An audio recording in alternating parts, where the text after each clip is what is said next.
Welcome, everybody. Welcome, welcome, welcome. Thank you for taking your valuable time out of your very busy and valuable schedule.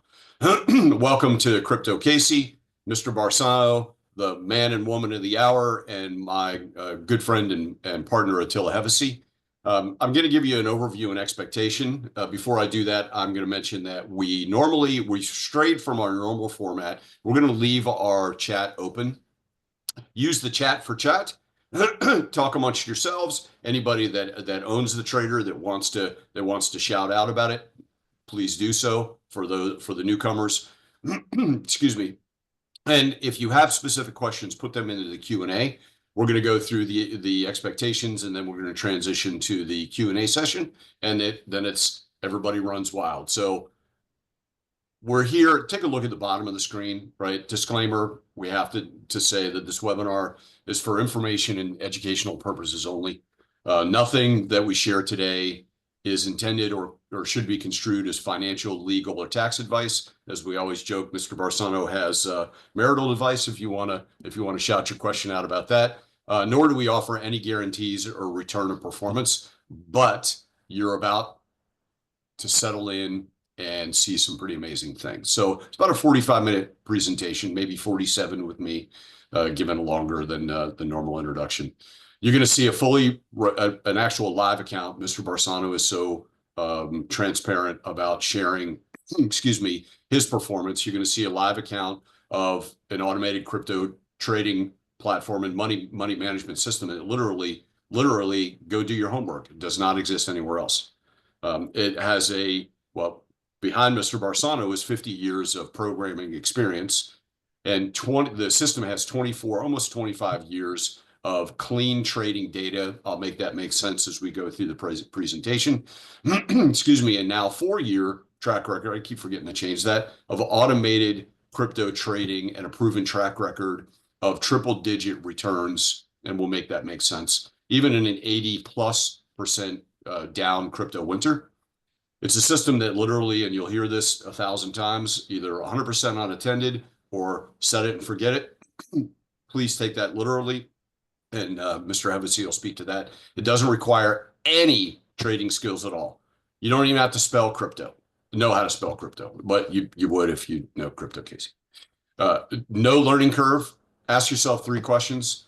Keep asking yourself 3 questions, particularly at the end, and we'll show a very conservative example because we get a lot of questions of, how does this work and how does it make sense? Does it work? Is it easy? And can you do it? Think also about the payoff. I'll give you my personal experience. I have more money at the end of the month instead of more month at the end of the money. And I know that if you pay attention, if you take in what you see, again, it's educational. We're going to prompt you at many spots to do your homework. But look at this very carefully as part of a diversified portfolio in your investment strategy overall. It's like having, as I always say, and people giggle about it, like having your own personal money machine and trader that you have 24/7, 366, and the giggle part is it doesn't take leap year off either. Again, 100% unattended. It's like having your own personal trader without giving them a portion of the profits. You'll see that a lot in the marketplace, but not here. This is you and you only, of a direct, safe connection to your money and control for half a cup, the cost of a half a cup of Starbucks coffee. So with that, I'm going to turn it over to Mr. Hevesi. And again, thank you for joining us. You're in for a ride. That's for sure. Thank you, Edward. Nice introduction. And thank you, everybody, for being here. It's hump day. So it's 2 p.m. Eastern on hump day, and you could be anywhere, but you're here. And that's a very smart move because this is something I feel strongly should be an integral part of everybody's strategies within this digital money revolution we're in. If you're serious about, diversifying and having a lot of things in working for you and in play, I believe this is the linchpin. That it's like steady Eddie. It'll always be there for you. You'll find out it is a marathon. It's not a sprint, but it's very reliable and your money's safe. That's the main thing. So my job today, I am Attila Hevesi. My job today is to just give you a little background on me real quick, and then how it is that I met Mr. Barsano in 2012.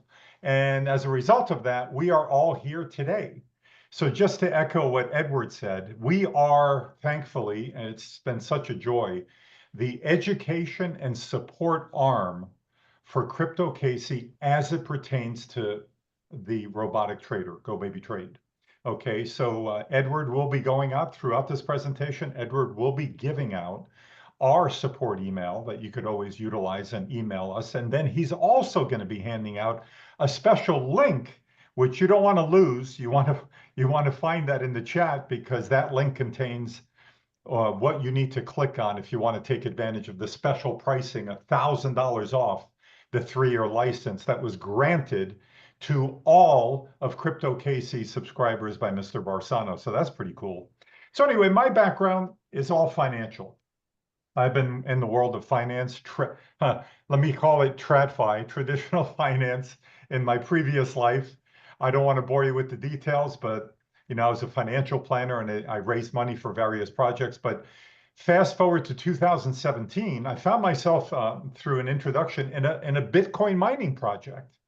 And I didn't know Bitcoin from a jelly donut. I had no clue, but I educated myself, I listened, and I took it all in and I said, this is amazing.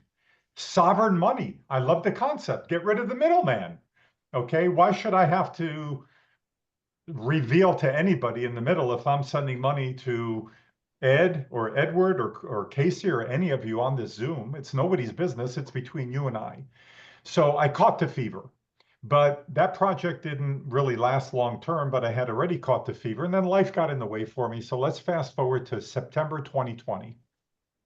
I happened to be at the right place at the right time. I had the wherewithal time-wise to learn everything I could.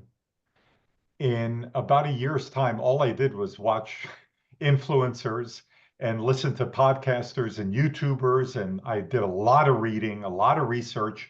And I'm self-taught, and I started a pretty nice crypto portfolio for myself. But I'm a cash flow guy. I love cash flow.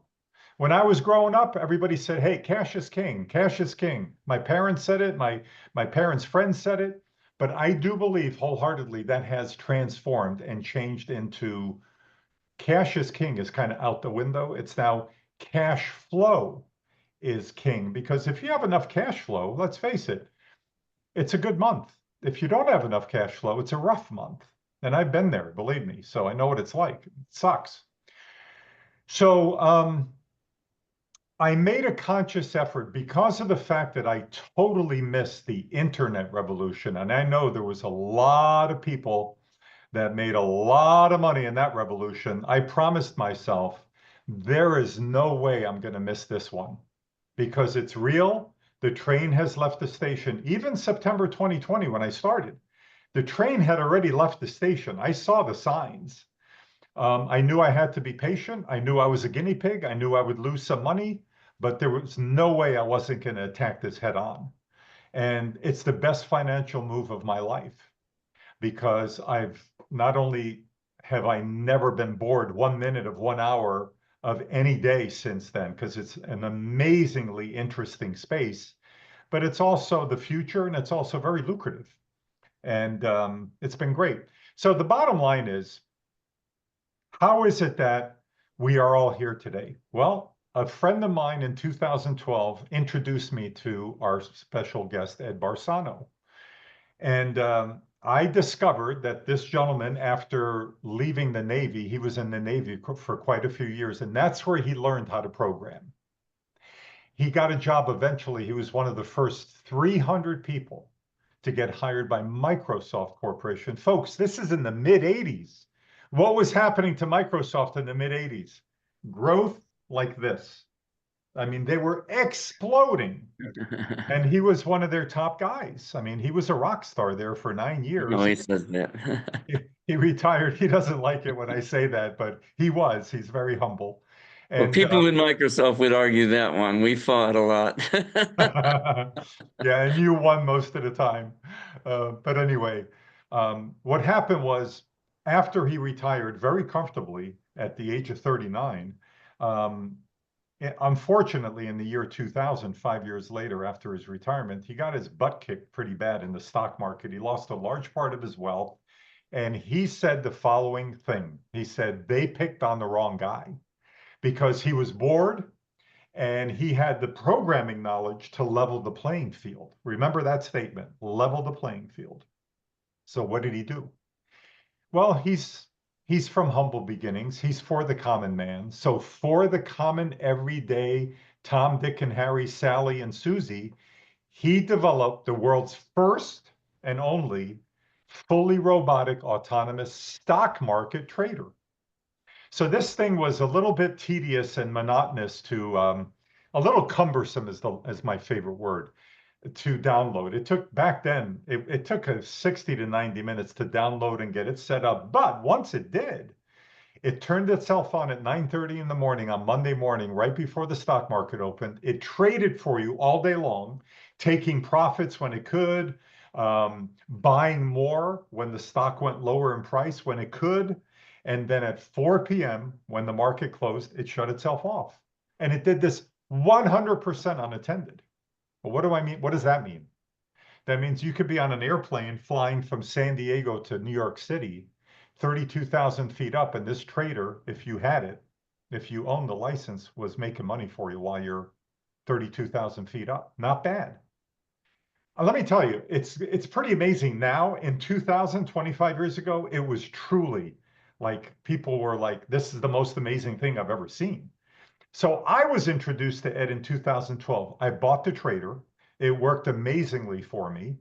And back then, he hooked up with a marketing team that approached him, and they sold $16 million worth of 3-year licenses in just 2 years. But then, partnerships and alliances can be tough sometimes. He had a rough go with some of those partners. So he said, you know what? I'm protecting my brand. I'm going back to being solo.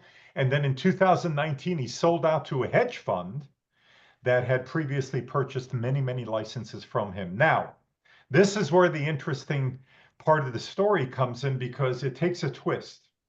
So about 15 months ago, I'm sitting here in my office and I had a little bit of a tough day at the office. And I said, you know what? I got a great crypto portfolio, but I'm a cash flow guy. How do I just keep my crypto earning more crypto on itself? I like that concept. And I'm thinking and I'm thinking and I'm pounding my brain. And it took me one full day, 24 hours before it hit me right between the eyes. I said, oh my God, my friend Ed Barsano, I guarantee somewhere in the last 3 to 5 years, he developed a robotic autonomous trader for the crypto market.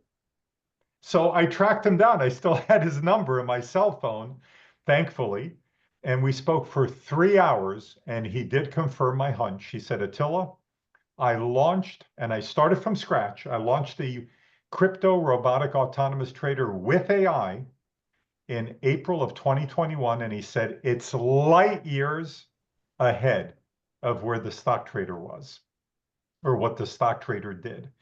And he gave me, listen carefully, folks, this is very important here. He gave me 4 compelling reasons why. Number 1, he said, the stock market trades 5 days a week, 6 hours a day. Crypto, 24/7, 365. I said, you're right.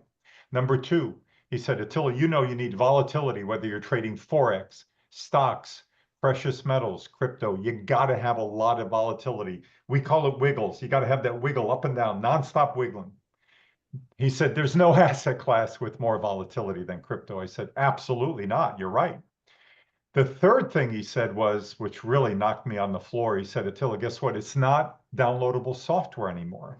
I made it web-based. I said, Ed, what does that mean exactly? He said, I could have you trading live in less than 10 minutes. I said, let's do it. I bought the trader on the spot. And in 9 minutes, I was trading live with just under $10,000 of USDC. I was flabbergasted because I remember the old days. Okay, and it was tedious back then, believe me. But the last thing, number 4, is what really got me. And the reason it got me is because I told everyone already I love cash flow. But in the last 4.5 years, this is a little bit embarrassing. I have lost over $100,000 in 5 different blockchain/crypto cash flow projects. And again, just to repeat, I knew I was going to be part of an experiment. I was going to be the guinea pig. I expected to lose some money. Frankly, I did not expect to lose nearly that much. I mean, I obviously made a lot more in all this time, but that hurts. Okay. So he said this to me. He said, I created an API connection to your own Kraken or your own Coinbase account so you control your money 100% of the time. I said, you got to be kidding me. This is the best news I've heard. So that means what, folks? That means safety and security of your funds. You control it. Because when I lost those $100,000, why did I lose those monies? That crypto. Think about it. Because I wasn't the one controlling the wallet. I didn't control the exchange where my crypto was sitting. If something went south, I couldn't get to my crypto. Okay. So that was the best news that I heard. And I said, Ed, we got to get the word out. Ed is self-admittedly, Ed is not a sales and marketing guy. Okay. And that's all I've done most of my life. Same thing with Edward. So we said, let's get the word out on this. People need to know about this. He said, absolutely, people need to know about it. So, and then in a moment, you'll hear from our other special guest on how this all came about as far as her getting the word out to her subscribers. But before I turn it over, I would like to ask everybody to remember 2 or 3 things that are very, very, very important as we go through this. Number one is that when you hear us say the term set it and forget it, it really, really means that. Take it literally, please, because as soon as you buy the license, and let's say you go live with any amount of USDC or USD, 5,000, 10,000, 500,000, it doesn't matter. Guess what? If you decided at that point to go to the other side of the world where there's no internet, there's no phone, you can't even see your trader, it's still trading and making money for you and working on Ed Barsano's servers.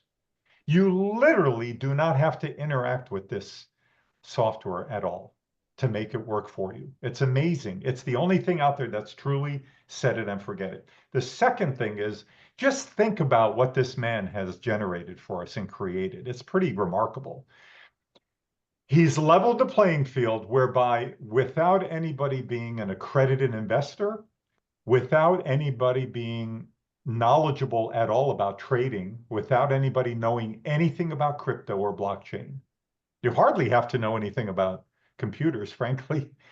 Without any of that, you could now make money in your sleep within this digital money revolution. Never been done before. First to market, okay?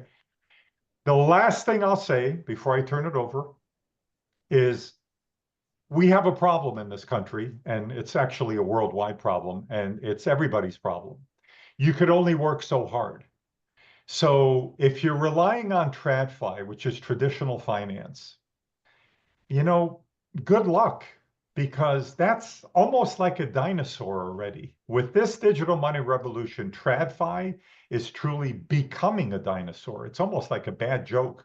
When somebody says to me they're in the financial planning realm, and I'm not here to insult anybody because I used to do that with Mass Mutual many years ago. I told you I was a financial planner. But if you come to me and say, until I could get you 8% a year all day long, I'm like, is that a joke? Are you kidding me?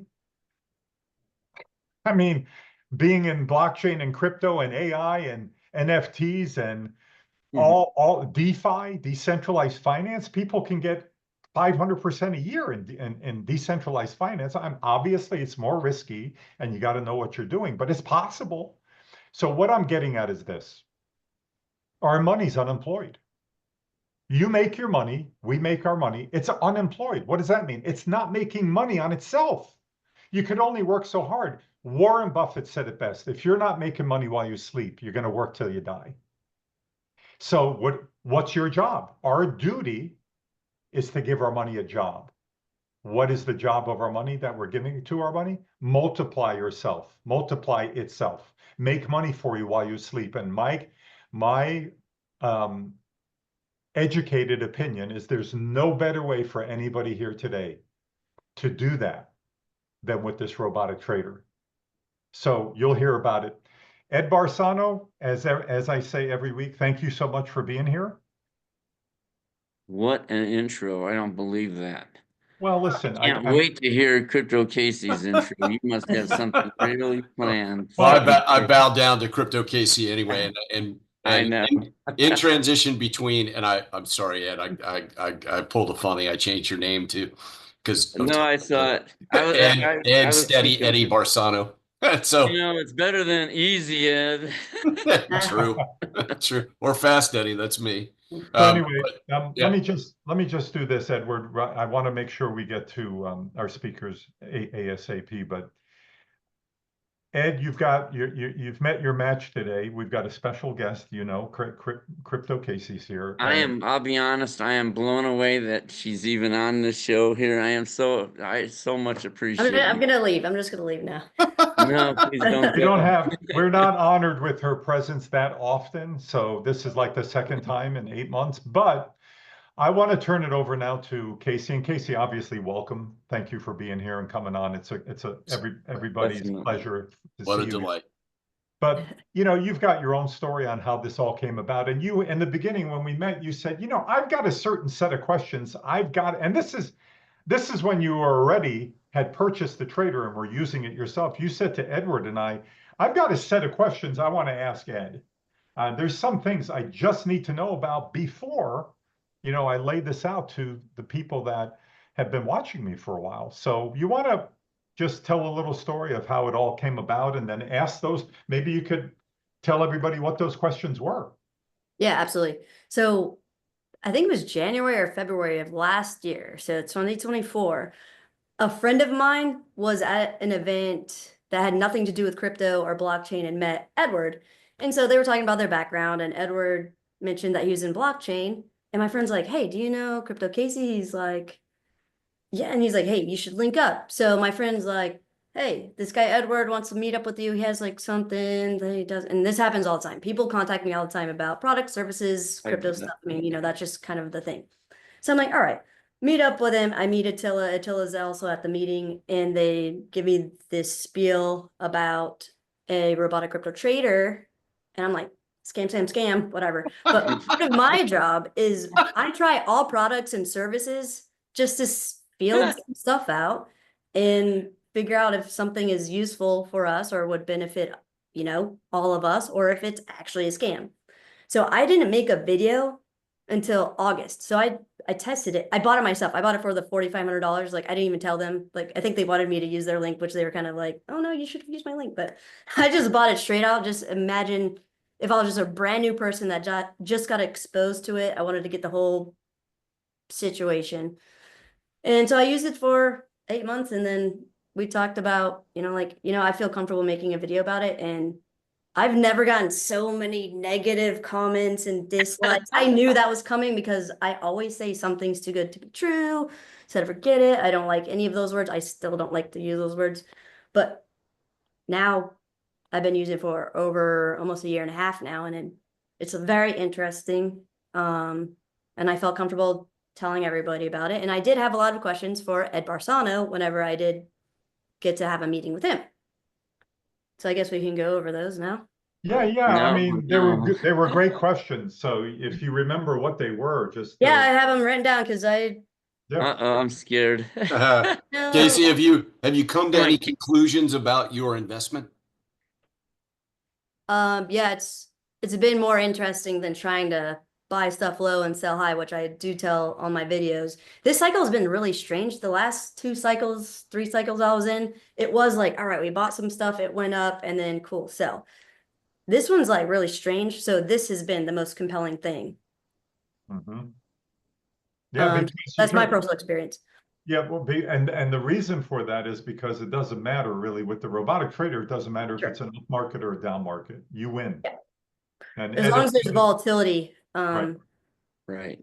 And what's my favorite phrase about what this platform does? It eats volatility. Yeah. Well, it capitalizes on volatility for sure. Yep. So Casey, before you ask me any questions, you have to understand, I don't know all the stuff you know about the crypto market, all right? That's fine. I don't know all the stuff about this trader, so we're an even match. No, you're way ahead. Because you know so much, it blows my mind. I watch your videos and I'm like, my God, how can anybody know all this? That's part of my autism. Oh, you're right. No, I'm just kidding. I don't No. know. Can I just share with you, Casey and Ed? There we have a self-proclaimed evangelist in the audience, Ruben. Ruben, thank you so much for being so forthcoming and so transparent. Mhm. Let me just give you an idea of how you impact people's lives. It said, I've owned this trader and can't stop evangelizing. I'm averaging 133% return on 300K. I will be ramping up, brought 3 others on board, and I am now unofficially your missionary. Thank you so much. Hang on. Ruben goes on to say, meaning 34,000 return per month on 408K return, annualizing 300K.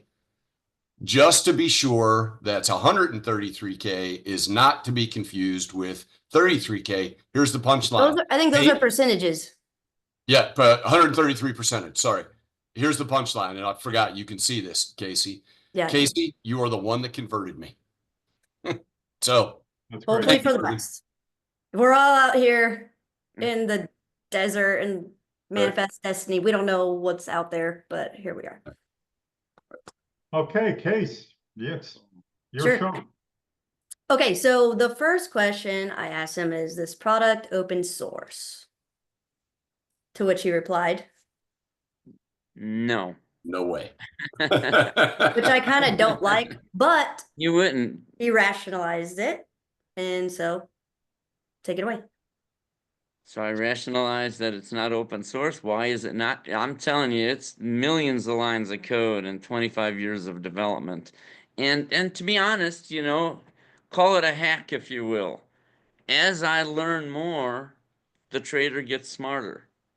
You know, what I learn from the clients, what works and what doesn't work. Over 25 years, I've been doing that. And we're all a team. I didn't, you know, Attila said that I said, I'm going to conquer this market. What I said to the clients was, we're going to conquer this market. We're working together. The whole system is against us. So we're going to work together and see what works and what doesn't work. So the first thing I did is I gave the clients everything they asked for 25 years. I was giving them everything they wanted, every indicator, every strategy, and then I started presenting all over the country to audiences, and I didn't know what I was going to walk into these audiences. There could be 300 people, there could be 30 people.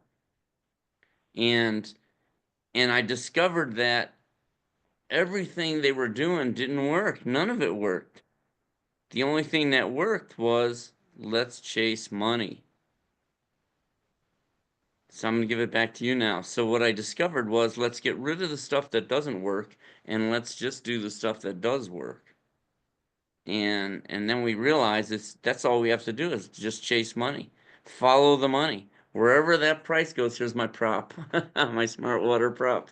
Wherever that price goes, we're trading. It doesn't matter where it goes. Now, sometimes, you know, we got to understand, we're in a bear market for the last 3 years, right? This market's been going down, but even in the bear market, it bursts. And because we're able to add to losers along the way, we can sell all those. And it's just constant money no matter where it goes. It's free money for life. Okay, before I get into my other questions, because a lot of my questions were super technical, but if you want to go ahead and show your analogy with how the bucket in the well. Yeah, might as well do that, and then we'll go into the other questions I had, because I kind of understood that from my experience with it, and I had different questions unrelated to that. Yeah, good idea. We will jump right in there. I'm going to say share my screen. That way all the windows work. Yep. Here's the bucket in the well. So this is something I created when I was teaching or giving a presentation in Raleigh, North Carolina to 80 AI developers. And there just happened to be a whiteboard, so this is kind of unrelated to the AI. and I said to them, I saw a whiteboard, so I drew a picture of this bucket in the well. And I was thinking, if the bucket goes from the top to the bottom and gets the water, And we all know that works. And it goes all the way back up and dumps it out. Nobody questions that. Goes all the way down, gets the water, goes all the way back up and dumps it out. If that works, then, so I asked the audience, how many gallons of water will that pump in a lifetime? If it just goes all the way down, gets the water, goes all the way up and dumps it out. You notice how I keep repeating that? Because we all know that works, right? And they started throwing out numbers like 1,000,000 gallons, 1,000,000,000 gallons, 1,000,000,000,000 gallons, just numbers, crazy numbers. Nobody in the room questioned it. Nobody said a word. They were all okay with those answers. So I said, well, let's look at the crypto market. What happens if the bucket goes down just a little and gets money or gets coin and then goes up just a little and sells it? And if it goes up a lot, then it sells a lot. All those in the lots that you bought on the way down, it can resell those. All those that it bought along the way, it'll sell them all. Like just a couple of days ago, you saw Alchemy Pay, ACH. It went up 30%. How sweet was that? I love that. It's just free money. So that's why, and even the day before that happened. So anyways, so let me finish the story here. So, because now you're trading in perpetuity. If you do proper money management, you always have money reserved to trade it all the way down here. No matter where it goes, you just keep taking money in perpetuity. Don't worry about a handful of losers. I don't call them really losers, or positions that are down, I should call them, because we're not really selling them at a loss. Right. Because when the market pops, and it does all the time, you have inventory to sell. That's what I say, a well-seasoned auto trader has a lot of inventory. And so I asked the audience, how much money will that pump in a lifetime? That's when the whole room fell silent. And then one guy finally spoke up and he said, that can't be real. I love it. I just love it. That's me though. That was me. No, that I was wasn't like, me. no way. No. I mean, he said, that's what the guy said. That can't be real. I love it. That's just so vintage or so classic. Because you're looking right at the evidence and still says that can't be real. It's like you don't want it to be real because you don't want to believe that the market could be that easy. But really, that's it.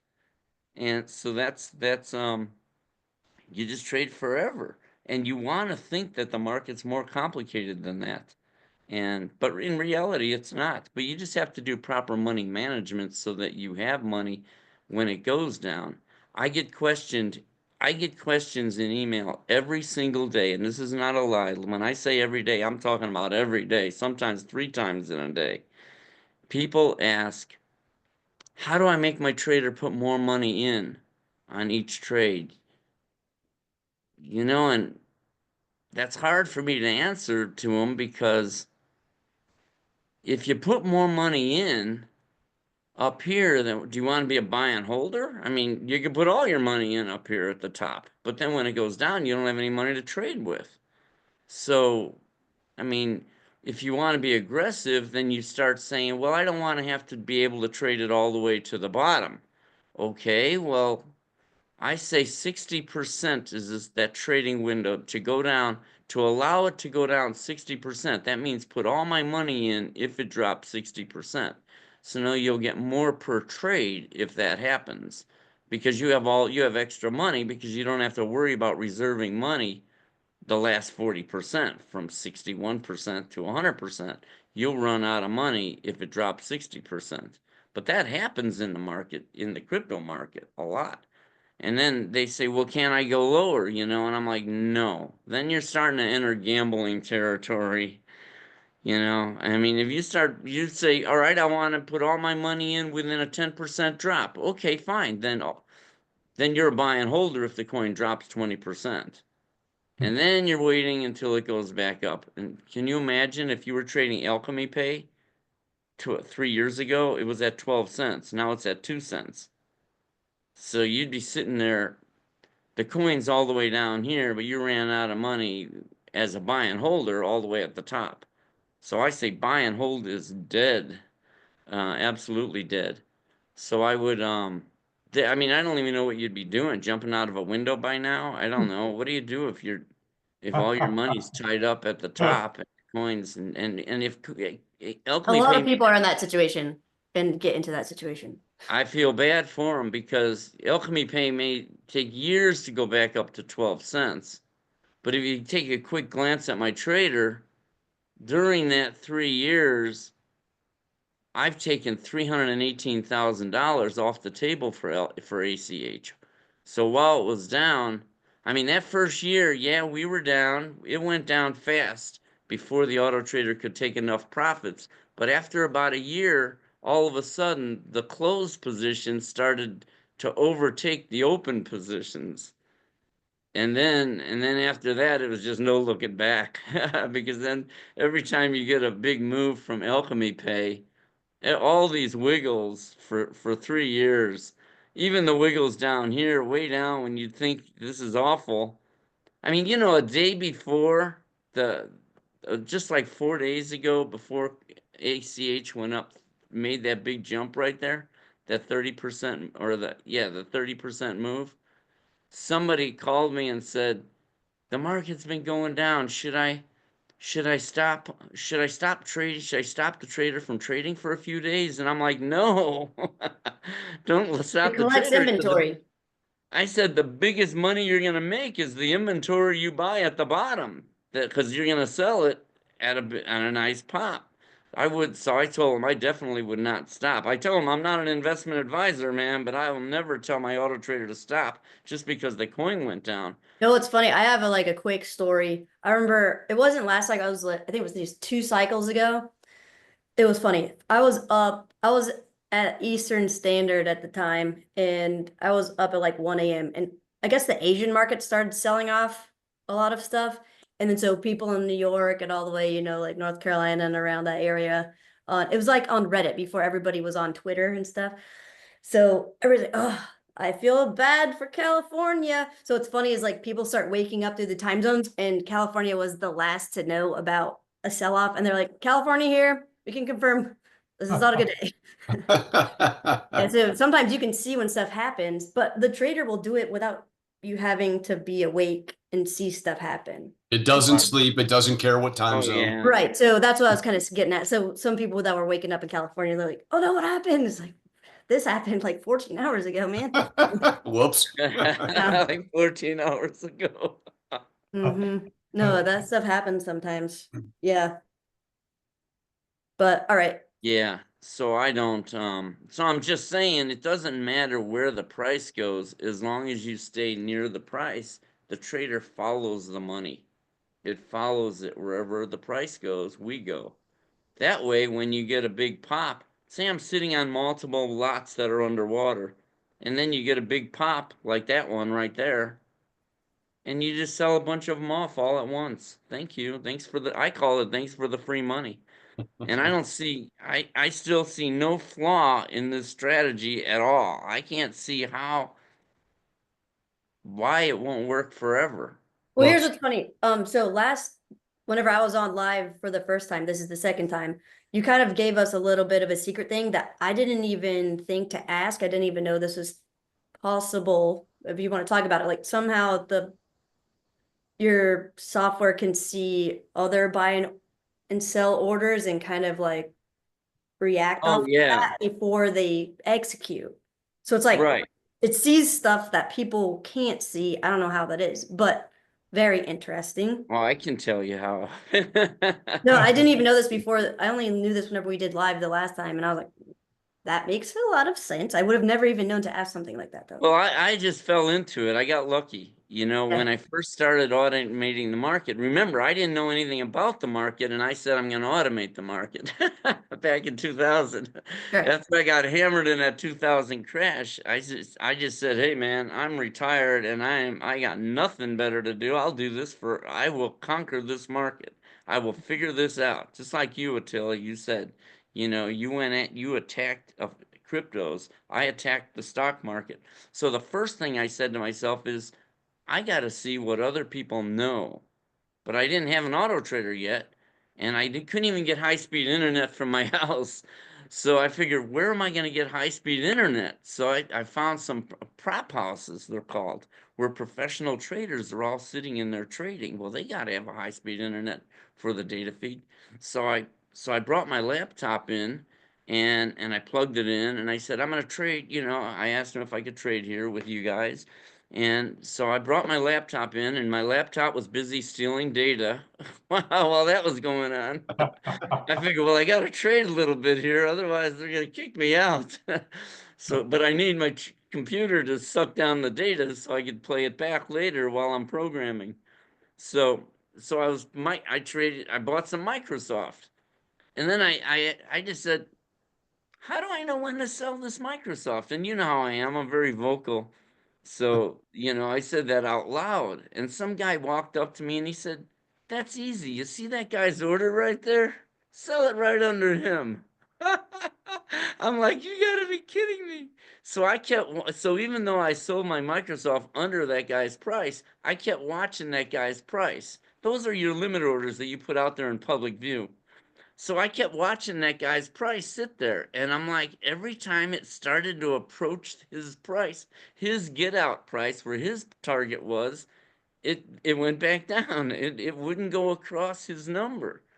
And I'm like, that's because all the professional traders are selling right under you.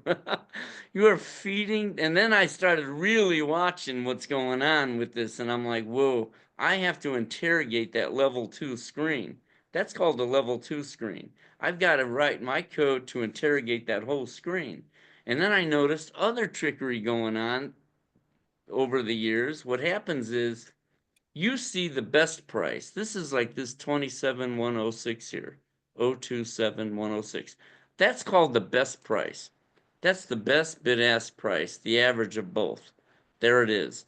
But in reality, that may be only one share saying we're going to allow, that's the price, that's somebody saying I'm willing to sell at that price, one share.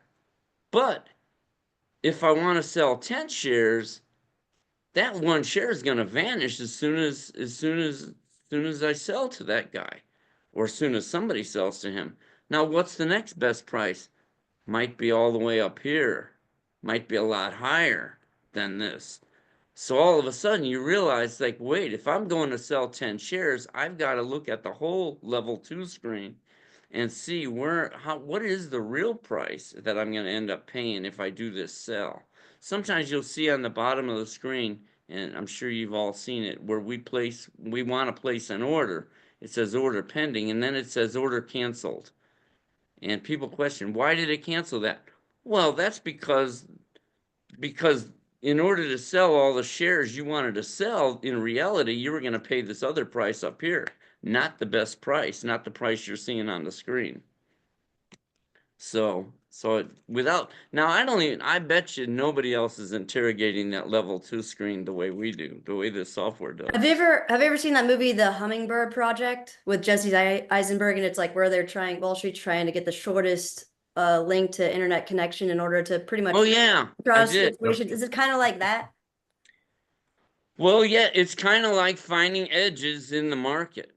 But Yeah. that's for high-speed trading, what you're describing, where they're literally putting the servers in the building it started out in the building next door. Good movie. Everybody watch it, The Hummingbird Project. And then it became, what is the name of it?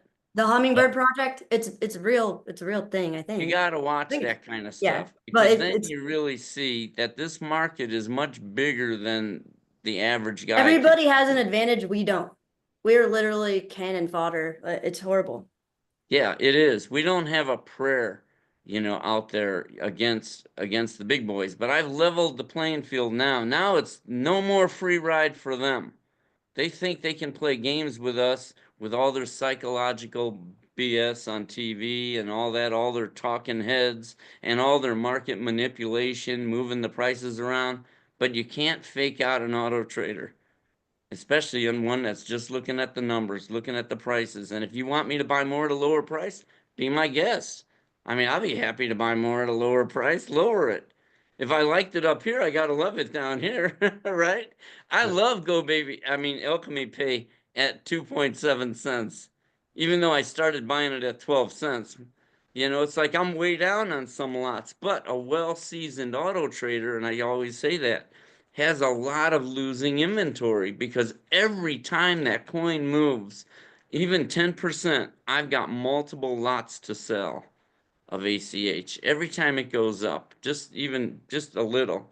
And every time it makes a big move, like a 30% move, or how about a month ago when it made 100, when it went from 2 cents to 5 cents in one day on January 27th. I mean, that was beautiful. I mean, look at all these closes right here, just from a few days ago. Yep. Yesterday. These are all ACH. And Wow. all on the same day, 4/14. Casey, I need to switch mine because I went more. Casey, Yeah. you made a really, really good point that I want to make sure that people understand what you say. When Ed was explaining the level 2 and all of the things behind the scenes, you said something really powerful, which is we're paraphrasing, we're the last ones to know. There's a whole bunch of stuff behind the scenes that is stacked against the average person that is investing in decentralized finance or in crypto in this case, in specific.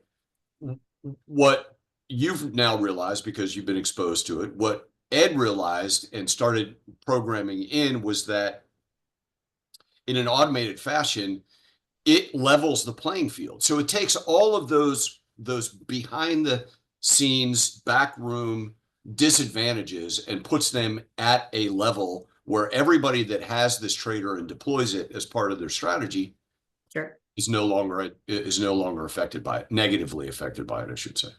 And Well, I your made DNA. go ahead. Oh, I'm sorry. Well, I've made a few videos about the Cantillon or Canton effect, depending on if you want to say it French or English. Whenever the government prints money, it goes to big businesses, banks, and bureaucrats, politicians first, and then they have that arbitrage opportunity to put it into different, maybe real estate or other types of assets. And then it's kind of like the trickle down. We're the last to pretty much have money in order to invest, and everything's already inflated. So what's nice about decentralized finance and cryptocurrency, the way that the technology is, we actually it is a level playing field. That's what I really love about crypto, because everything is open, it's all transparent, we can see everybody what they're doing, we can see it ahead of time. And we've never had that in traditional finance because it's all been kind of behind closed doors on separate private servers, Right. I mean, very interesting. That's why I think something like this. Great point. Great point. Yeah. Yep. So when we get scared the most, when coins move down like this, people panic, and I get that. It's your DNA. Your DNA is not. The market is all emotions. Whatever's happening to the price is how people feel. It's pretty much. Here's the good news. Another good piece of the puzzle is this trader doesn't have emotion. It doesn't feel anything. Yeah. That's right. Well, it does. It does actually, because if you have your speakers on and it takes a profit, well, I don't know whether it feels, but Goes ka-ching. it goes ka-ching. Kind of scary, but it's like a happy scary. Well, when the prices are at its lowest, when I see a big crash in the coins, when they really go down a lot, I get excited because I know this is what's coming. Yeah. Yep. You know, what's your favorite phrase, Ed? Oh God, tell me. Down is good. Oh yeah, down is good. I always tell them, if you put that on a t-shirt, you got to put my name under it, because down is good, man. The harder. Well, look at this. A lot of things in life are counterintuitive. Including this. Well, look at ACH, Alchemy Pay. It's at 2.7 cents.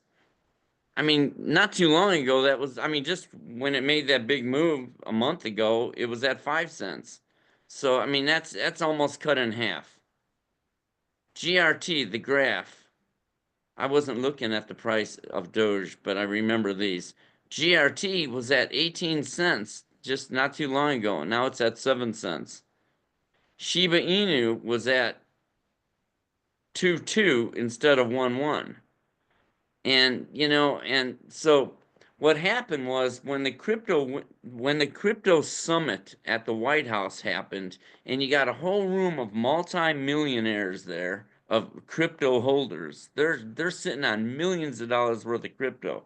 And they said, we're going to remove the regulations that have been holding this market down for the last 9 years. that's all good news, right? So what happens after they make that announcement? The market commences to drop 60%. Mhm. Now, why would that be? It was good news, not bad news. You know, so it's like you're not going to scare me out because I know they lowered it like that, and I don't know who they is, and I don't know how they do it. Probably Crypto Casey knows how they do it, but I Hey, don't Ed, know how they do It's it. all manipulation, but at least we can see it on chain. That's right. hey, But I Casey, mean, I don't want to step on you, Casey, but since Ed has the trader up, do you yeah, mind if he takes a couple minutes and just explains some of this stuff in the blue here? So people that are watching, they understand this dashboard on the left and what it means. Ed, do you mind covering that? Sure. I'm gonna hit the restroom real quick. Sure. Okay. Should I wait? No, no, go No, ahead. we can talk. No. She knows what this is Oh, anyway. no, don't wait. Um, Right. All right, I added view videos here for this Bravo. for this main screen. I was gonna put view videos here and then one by portfolio and then one by view filled orders. Maybe that might be a better way to separate them, but I just thought I didn't want to put clutter the screen. I'm really cognizant of Right. putting things on the screen, you know, so I just thought I would put them all on one. And unfortunately, also, there's a problem here, and that is that I didn't put a mouse big enough, you know, so you might have a hard time seeing it. Yeah, And let's skip that part for now. Just you go over yeah, the verbally the seeing left those light videos. blue. But you know, like if I did an ad, if I click add over here, I added a video there above that one. Fantastic. That's And great. it talks about, you know, danger of adding things, you So know, and the same thing with the close. this is actually a perfect example that I need to explain to everybody that what Ed Barsano does is he's constantly improving the trader in any way he sees fit. So this view videos was not available just a couple weeks ago. He's adding that to make it easier for You know, to folks. be honest, it wasn't available until about 2 o'clock this morning. Oh, okay. I I thought I had them all saw. done. I just didn't put them on the screens yet. Okay. Um, but um, but yeah, like if you're on the close screen and you're gonna manually close, in my video I try to talk you out of it. You don't want to do that. But yeah, don't do that. The reason it's an automated robotic trader is so that you don't have to do anything. Yep. So But on the left here, the it just constant improvement piece, Ed, I got to compliment you. You're constantly improving this. Have you ever heard of a saying called Kaizen?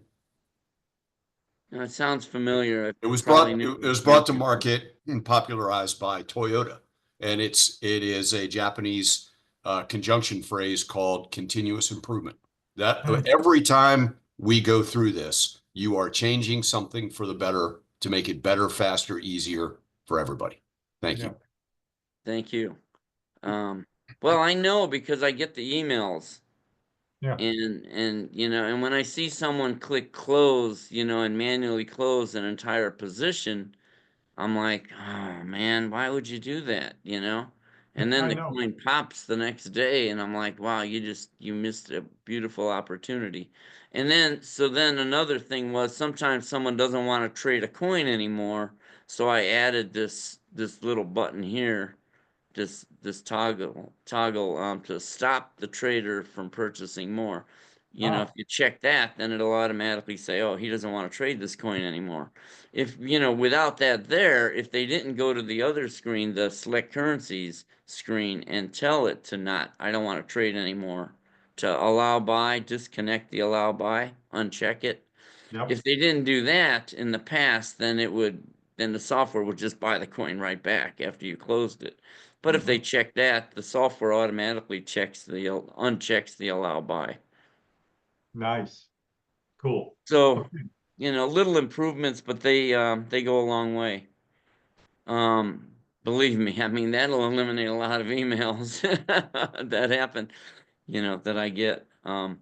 So anyways, you have your account value on this side. And you Uh, started this account with about 200K, if I'm not mistaken, right? right. Okay. I know I start all my accounts with 200. Okay. And that was all the way back in just at the end of 21. And so it's got the 30-day profits taken. That's a very slow month. Lately, the months have been, that's how it's been. The market's just kind of torturing us a little, but we just keep grinding at it and just keep taking profits. Hey, I always say the auto trader's taking everything that it can take. That's all that's to it. Yep. I can't make the market move differently. And I'm not going to gamble. They're not going to trick me into gambling. And I'll never sell a position at a loss. You will not find any manual orders in my trader. Well, so this gives credence to what I was pointing at in the overview slide. So the results speak for themselves. If you started 3 years ago with 200,000 and you've taken $900,000 in profit, the results speak for themselves. And that's during a bear market, which is incredible. Yeah, and as I said in the setup slide, in an 80% now, better than 80% down market. Could you imagine? And this now we're in as what do you say, uncharted territory. When this thing starts to rage, Yeah, who knows we what are it's in going to do? It's uncharted never seen. territory. It's never seen Well, The trader you started this trader in a bear market. It's never seen a bull market. It's Right. never. Yeah, and can you imagine when I released the auto trader, the crypto market? I mean, I was always in stocks, and I released an auto trader at the beginning of a bear market. I'm like, oh my God, did I release an auto trader and the market starts crashing? So, I mean, we've just started adding lots, loser, loser, loser, loser. It was just going down, and I'm like, oh man. But I mean, I hope the people understand that this is the way it works. And then it was about a year that I started people were sending me text messages and phone calls and emails. They're like, Ed, look at my closed positions. So then I would go to their trader and look, and I'm like, oh yeah, we finally overtook the inventory that was negative. It took about a year for that to happen, because when that market started crashing, it went down a lot quickly. And then after that, there was no looking back, because then the closed positions just kept going up and up and up. And they keep trying. Every time they try to break out, with the price, we just close more inventory. Thanks. I'll take all that profit. So then you have your Go ahead. you have your saved profits here. Your current profits saved. And I'll tell you, some people don't do it, but I believe in save 100% of your profits, because in a down market, you really don't want to just I mean, you don't want to throw your profits into a black hole, because what you're doing is you're buying a coin and it's going lower. Then you're adding more to you make more profit and you throw it back in right away. And I can tell you from my experience, I messed with a lot of stuff just, to test it out. And I did do zero. And what happens is you'll get a lot of positions in coins and they go down as the value goes down, and you're not making any money. You're not saving just your buying money. stuff that's going down and not Right. making any money. So I don't recommend that. Cool, thank you. Because I try to tell people save that, and it comes in handy later. If the market drops more, on another, say the default strategy gives you a 75% trading window. If the coin reaches that, then finally the funds you have will be allocated, but all those save profits are still there. And then you can extend your trading window down to a 90% or 100%, and then you can release the profits that you saved to the trader, so it has funds to use. Those people who they're everyone, or not everyone, but a lot of people seem very eager to get their money. They say, I want all my money working for me. And especially on an up day, I'll get those calls. And I tell them, you do realize everything you're selling on this beautiful up day was bought on down days. Let me You know, so elaborate on call me that. on a down day and tell me you want to be all in. I never get those calls.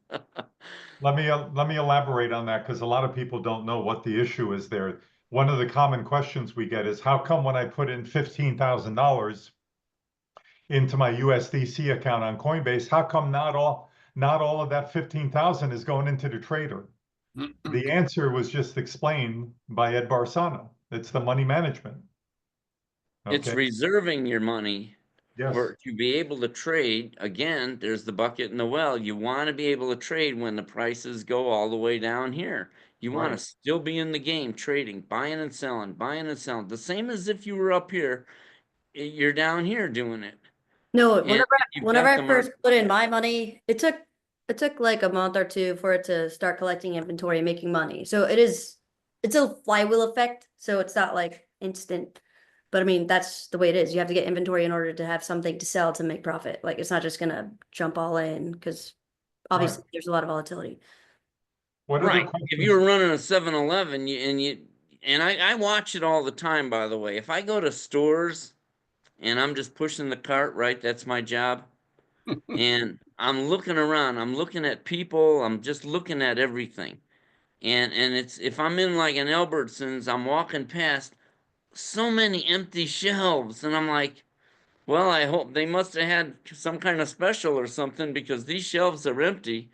But if I go to a Trader Joe's or a Whole Foods, and those stores are packed, you can barely get through the aisles. And I look for the workers. Where are the workers right now? And you know where they're at? They're in the middle of those crowded aisles, filling the shelves, keeping the shelves full. You have to have inventory to sell. Otherwise, if you don't have inventory, then you're not selling anything. That's why I'm not I like the bursts that the market does. I don't like the way people do analysis. You watch people sit behind 6 monitors and they're waiting for all the indicators to be going up. And I'm like, you want to buy when it's going up? That's kind of, I'm like, I want to buy it while it's going down. and then sell it, so that when it does jump up, I have a lot of inventory to sell. Not just one buy and one sell. Coin jumps 20%. What did I make? 20% on one lot. As opposed to if I'm sitting on a bunch of inventory, a 20% move might give me 5 sells at once. It's like 5 20% moves instead of one 20% move. Cool.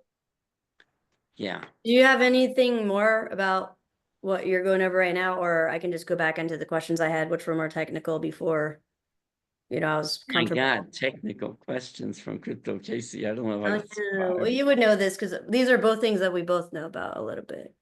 I suspect, No, because you you could ask all bury these me. Are you questions, kidding obviously, me? 3 You can times start over. talking about DeFi, blockchain. No, Leave me in the dust. I didn't have any questions about that. No, All go right, ahead so with your questions, Casey. Absolutely. okay. So another thing I asked were how secure the servers that handle the product and trading are. Like worst case scenario, are they decentralized? Are they in one geographic location? If hackers had access to these servers, is there any way that they could access our Coinbase or Kraken accounts? Oh, no. Yeah. Well, I mean, to start from the beginning, we are centralized. It is all of our servers are sitting in one co-location center. Okay. But along with AT&T and Verizon and a bunch of banks, I mean, co-location centers have thousands of servers, and we have racks of servers of our own. But if you were to get on any of those servers, you wouldn't. Everything's encrypted. It Okay. wouldn't do any good to get on there. So we don't even worry about, and we don't worry about if a server crashes or anything. Like they had, what was that called that they used to ransomware, Yeah. where they encrypt everything on your server and then you have to pay in order for you to decrypt it. I just format the hard drive and I don't need it. Just unplug the computer, and they can't access all the computers at all anyways. They could never, I can't even access those servers from here. You have to be in one spot in one room in this house and be able to do it. And to be able to access one of the servers in there before you could access other servers, and there's no way anybody could ever do that. And servers crash. It's not a mystery, just like light bulbs go out in your house. The difference is when a light bulb goes out, the other light bulbs don't get brighter. And maybe they do, I'm sure some engineer might tell you, that the other bulbs actually get brighter because that light bulb's not using as much the electricity. I don't know. But I don't see the house getting brighter when a light bulb goes out. I just see the room get darker. As opposed to if a server crashes, then all the other servers fight for the jobs. It's survival of the fittest kind of thing. And I used to think, and when I first started that, and I was working on, I had it where I had to calculate how many auto traders each server could handle, that kind of stuff. I don't have to worry about that. If a server crashes, that means it's called a heartbeat. Each of your auto traders is writing a heartbeat to the database every 10 minutes saying, I'm here, I'm here, I'm here.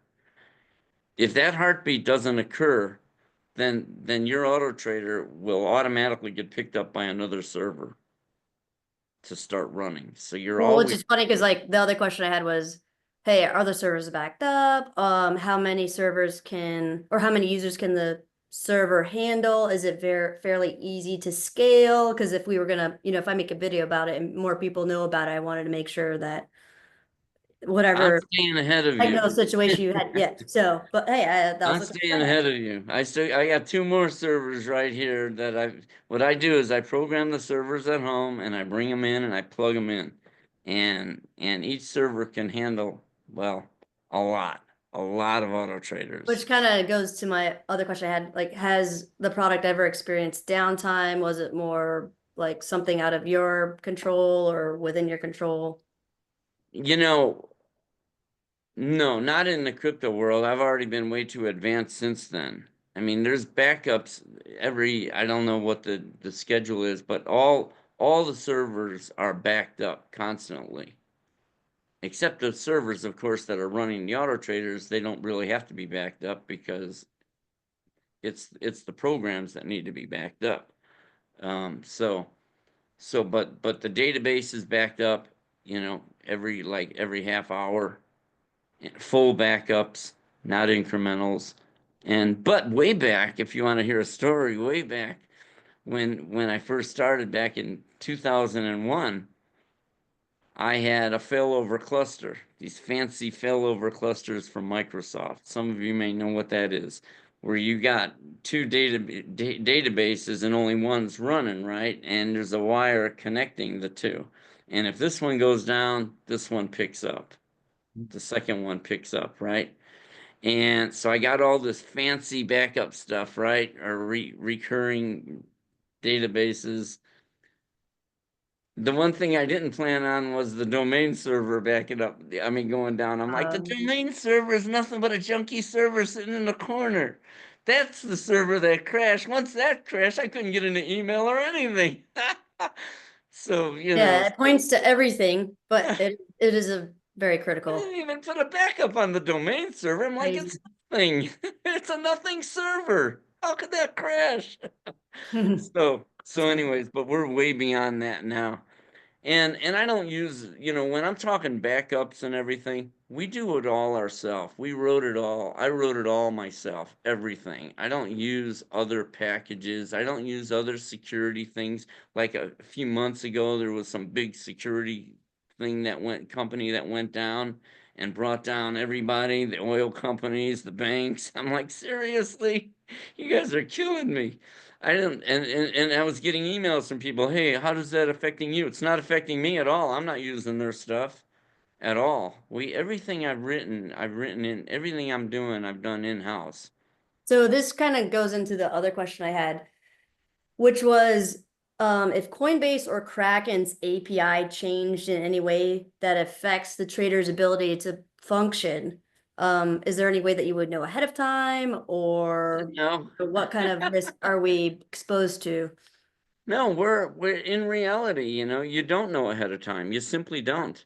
They're not very good at telling you ahead of time that something's going to happen. I mean, one time they changed the logins, the API for the login, so the servers couldn't log in, but we're on that right away. The minute that happens, believe me, my phone is blowing up. I think you told me a story Anytime. about like there was one guy who didn't like update his Coinbase one to like I think it whatever Coinbase is now, the Pro or it used to be Pro, one or the other. Advanced, right. Yeah, advanced.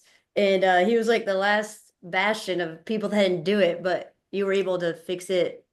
I don't know, you Oh, could in minutes, right? yeah, tell You them the know, story. I don't really remember the details. yeah, we're on that stuff. And again, I've been doing this 25 years. So, I mean, I've automated TD Ameritrade, E-Trade, Interactive Brokers, auto shares, MB trading. I mean, so many brokers. And when you're dealing with all those brokers, you're dealing with all different APIs, all different problems. A lot I of mean, points of failure.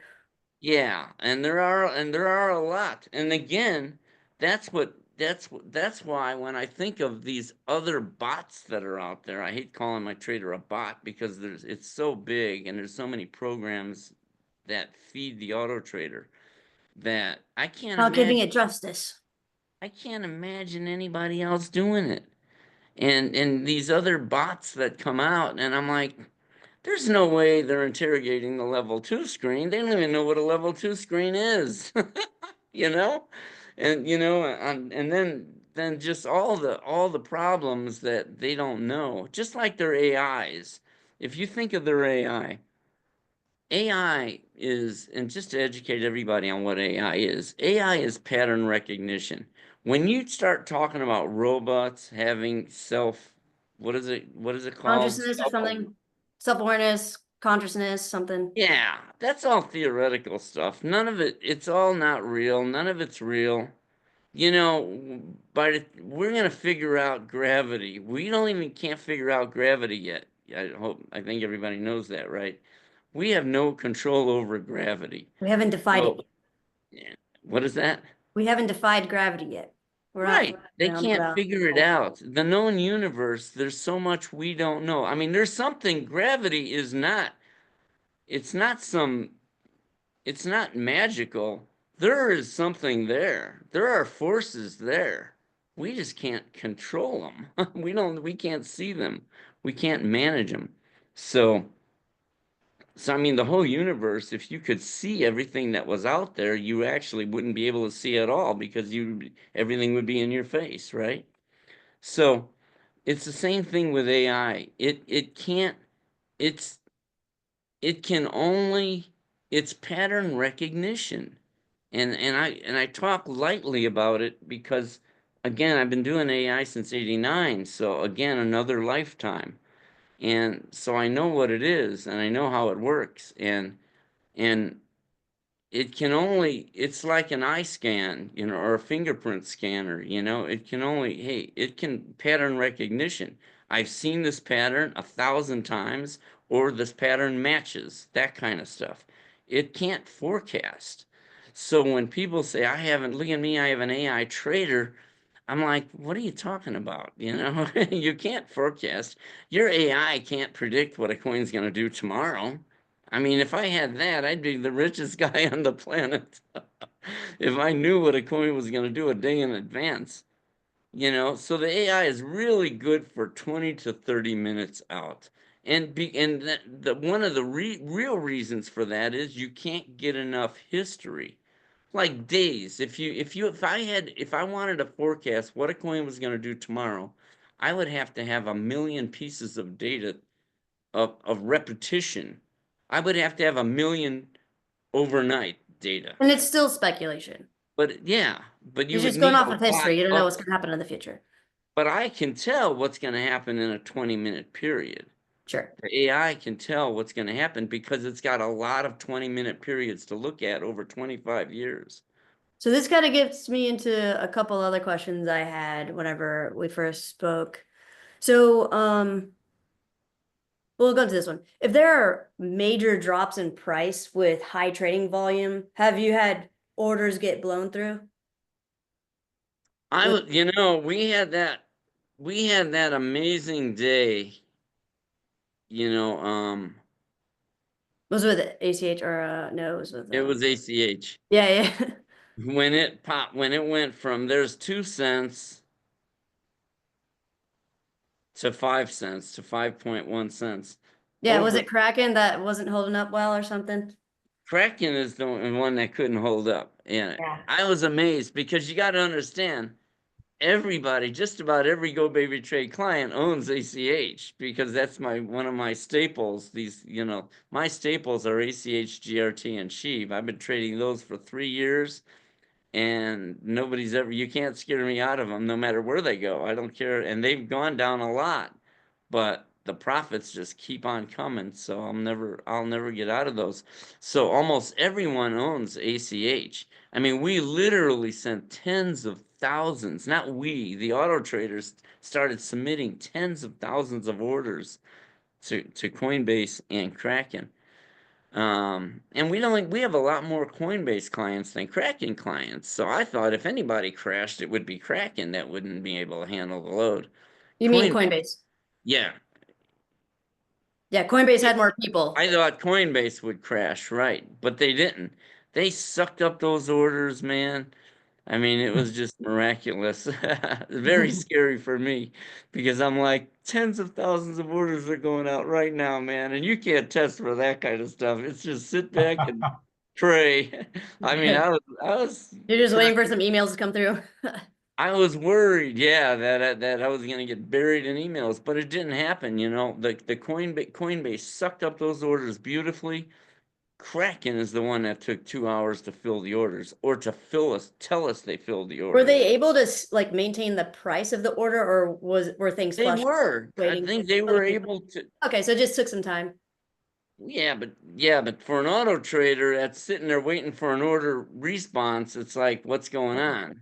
You know, and why aren't they giving me the answer? I know if you logged into Kraken, you could see the order was filled.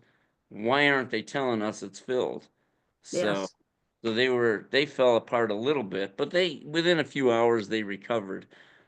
But it was a good test. I'm gonna say afterwards, I like tests like that. Afterwards, You right? know, Yeah. but, you So know, it but wasn't. What's funny, when I first asked him this question, this had not occurred.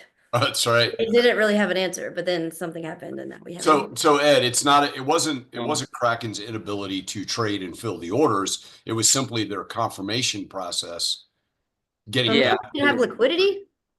I don't know. Coinbase is much bigger, but yeah, Coinbase is bigger. Yeah, I don't know why they were I think it able. was maybe a lack of liquidity, but also, yeah, I don't Yeah, know. just a friendly reminder, we got a ton of questions to get to, so Case. All right, I We have have one. all I have day. like this was my most interesting one that I had whenever I was talking for the first time, and then we'll go into everybody else's questions if you don't mind.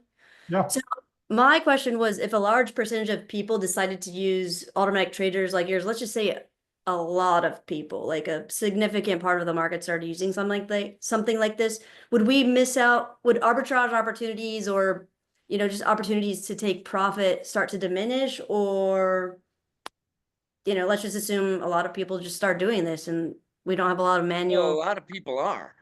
A lot of people are using Yep. So GoBabyTrade. what happens Um, whenever more and people it start doing it? doesn't. I think we're just. I mean, these coins trade billions of shares a day, and we're nothing. And we don't hurt anybody. We're not. Even if we were all using it, we all benefit. If I'm gonna buy, if ACH is putting an order, your trader is buying something. The other guy on the other side, if it's a GoBabyTrade trader, is selling it because they made profit. And so that's how it works. You know, it's like if I go to a store to buy a loaf of bread, I want to buy the bread, I'm going to benefit. The store wants to sell the bread, they're going to benefit. So nobody gets harmed. The more people that used an auto trader actually would be okay. You're still going to have all that crookery out there. that's doing their stuff, their backdoor trading, their insider information, you know, all that's not going to go away. Okay, So three no, more it quick. doesn't hurt. The more people that use it, it doesn't. I'm sure a lot of the orders that your trader submits are being picked up by other GoBabyTrade traders. Yeah. So it actually kind of creates, I don't want to say more volatility. There's just still a lot of action happening that still facilitates profit taking opportunities. Yeah, I don't think it affects anything. And you're never going to get millions of people to use it anyways, because I don't know whether they're brainwashed or what. I can't figure that out, you know, Well, we're because going I to try to talk change crypto. that. Yeah. Well, talk okay, just crypto before we go everywhere into I other go. people's questions, I just want to say the three main risks that I see, we have the risk that we're keeping money on a centralized exchange, which I always talk about in my videos, you know, and that's if, you know, you got to make sure your password's secure, make sure you whitelist if you're taking money off of the exchange, all that stuff. The other thing is so I think you guys will talk about it. If you decide to stop providing this product and people have bought a 3-year license, I don't know if, you know, if you decide to shut down the servers or if you're no longer with us, you know, that kind of situation. But even if it Hold did on, stop Case. working, Hold on. yeah, and even if it did Is it stop my working, all it does complexion? is You it think I'm gonna stops die? trading. The money doesn't go anywhere, it just stops trading. Oh Hey. yeah, right. It would just stop trading, right? And your coins would still be sitting on the But exchange. Ed, They would just not be buying or selling. why Right. don't you address one of the comments that Casey just said, if you ever stop doing this? Well, Okay. what do I always say? Is it my complexion? What is it? Why do people always ask me if I'm gonna die? It's a point of failure. A point of failure. You know, my son has been programming these auto traders, you know, and he's 15 now and he's been programming it for 10 years. I'm kidding. He's like 30, he's like Yeah, 35. I was like, wait, he's 15. I didn't No. know. I just No, he's 35 or 36. And so he's been programming these things for 15 or 16 years. And he actually writes a lot of code. So when people ask me what happens if I die, and I'm like, hey, you better worry about if something happens if Steven dies, man. He's written a lot of the crypto code. You know, I wrote all the, you know, the stock traders code, but over the years, but he's written a lot of the crypto code. But he's, you know, don't worry about that. We're not going to die. But I And I'm like, going to do this forever. This is, you know, you don't conquer the market and stop. That's the thing. When people ask me, you know, what if I decide, somebody asked me the other day, what if I decide to just go off and be retired? I'm like, what does that mean? Be retired. Yeah, Do didn't you what? retire at like Sleep all day? 39 and you got bored? Right. Yeah, I did. I did that already, and it was not a good experience. I'm so glad I retired at 39 so I can get a taste of it, of what retirement would be like. Man, I was at the first 2 years, I'm like, hey man, I'm free as a bird. And then what do you do? Then after that, after the next three, I was bored to death. I'm like, man, what are you doing? And because you're out of your element completely. All your friends, you know, like if I try to go to Chicago to visit my friends, they're all working, you know, and what are you gonna do? Wait till they get off to meet them in the bar? You know, I don't know. It's just hey man, I'm not 19 years old, you know. And you know, you want to drive your Jaguar into a wall. Really, it's not retirement's for the birds. And any of you that are retired, I'm sure you can attest to that. You know, retirement's for the birds. You know, so when the market crashed in 2000, I was reborn. I'm like, hey, this is the greatest thing that could have ever happened. I'm having a ball now. Now I've got a mission, especially a mission that everybody says can't be done. That's what I love. Isn't that fun to program to do something that people say can't be done? And No, if I've had a ton of ventures where people said, it's not gonna pan out, but yeah, I like the challenge, like, oh, let's see. You never so, know. Casey, are you done with your questions? Yep, give it to Okay, the you can those always the were tell great. audience. we're in. It I'm was gonna take really, off my coat now. I like the question and answer session. My job's done, right? So I can leave. No, No. I got Ed, cufflinks on here. These We are cufflinks. I'm These, I I will put critique these his on for answers. you, Casey. Yeah, I'll critique the questions and the answers. Are My those cufflinks, my are those cufflinks. crypto Ed, are those No, they're crypto not. Casey? I wanted to get them, but I didn't. I couldn't. This one I says can't see it. buy, and this one says sell. Does everybody just still see your screen? Is my Yes. screen too small? Okay, yeah, it's big. I don't know. Yep. We're like small on the side, but I don't know if that's how everybody else sees it. I think you have to click it or something to make it bigger. Well, I just see somebody's trader. Yeah, that's Ed's. Oh yeah. Yeah, Oh, most Right. there's it a is lot of mine. questions that come around the trader, and Ed will show different features. Ruben wants to know if you ever drive in a car or fly on a plane with your son. Don't do What am I applying for insurance here or what? that. Oh, that's funny. Yeah, well, I parachute glide sometimes. I'm kidding. well, let's do this. No, I don't do anything dangerous. I don't drive like I used to. Let's put it that way. I Yeah, mean, I used to say, don't worry, I never crash. Now I say, don't worry, I hardly ever crash. Hardly ever. And back in the day when I met Ed, we did fly on airplanes and go to meetings together. So Yeah. I've flown with Ed Barsano.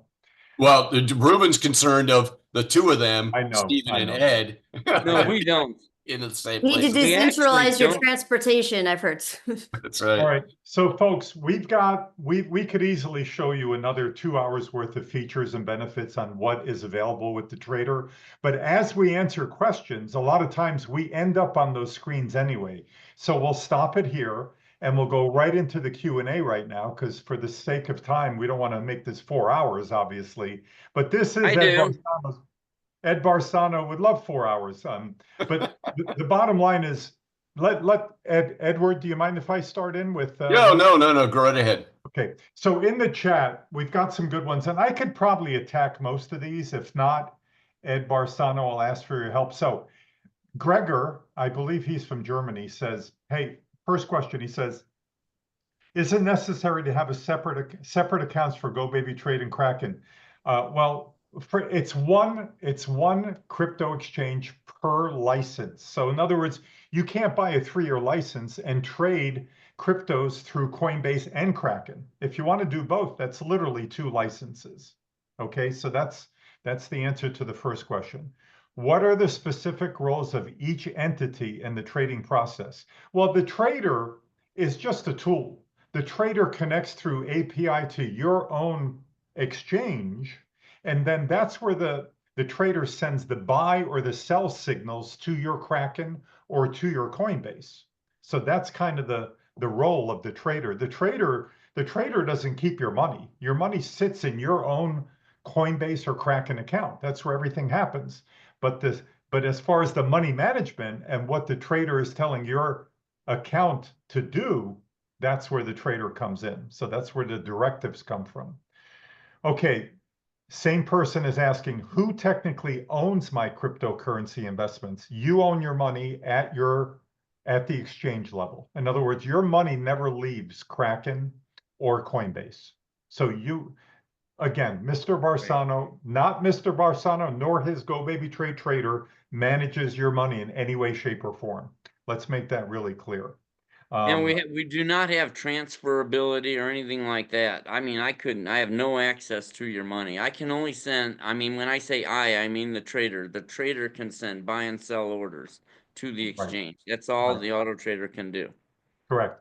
Gregor also says, I understand there's a monthly subscription fee of around $50 for GoBaby. That's totally false. Other than the one-time, specially $1,000 discounted 3-year license of $3,499, there are no monthly fees. There are no, Mr. Barsano does not take a percentage of profits. It's $34.99 plus whatever monies you want to fund your account with. There's no monthly fee, Gregor. I don't know where you got that from. And also, all of the trades that go through, it factors in the trading fees that the exchanges take. So it's not like inflating the numbers at all.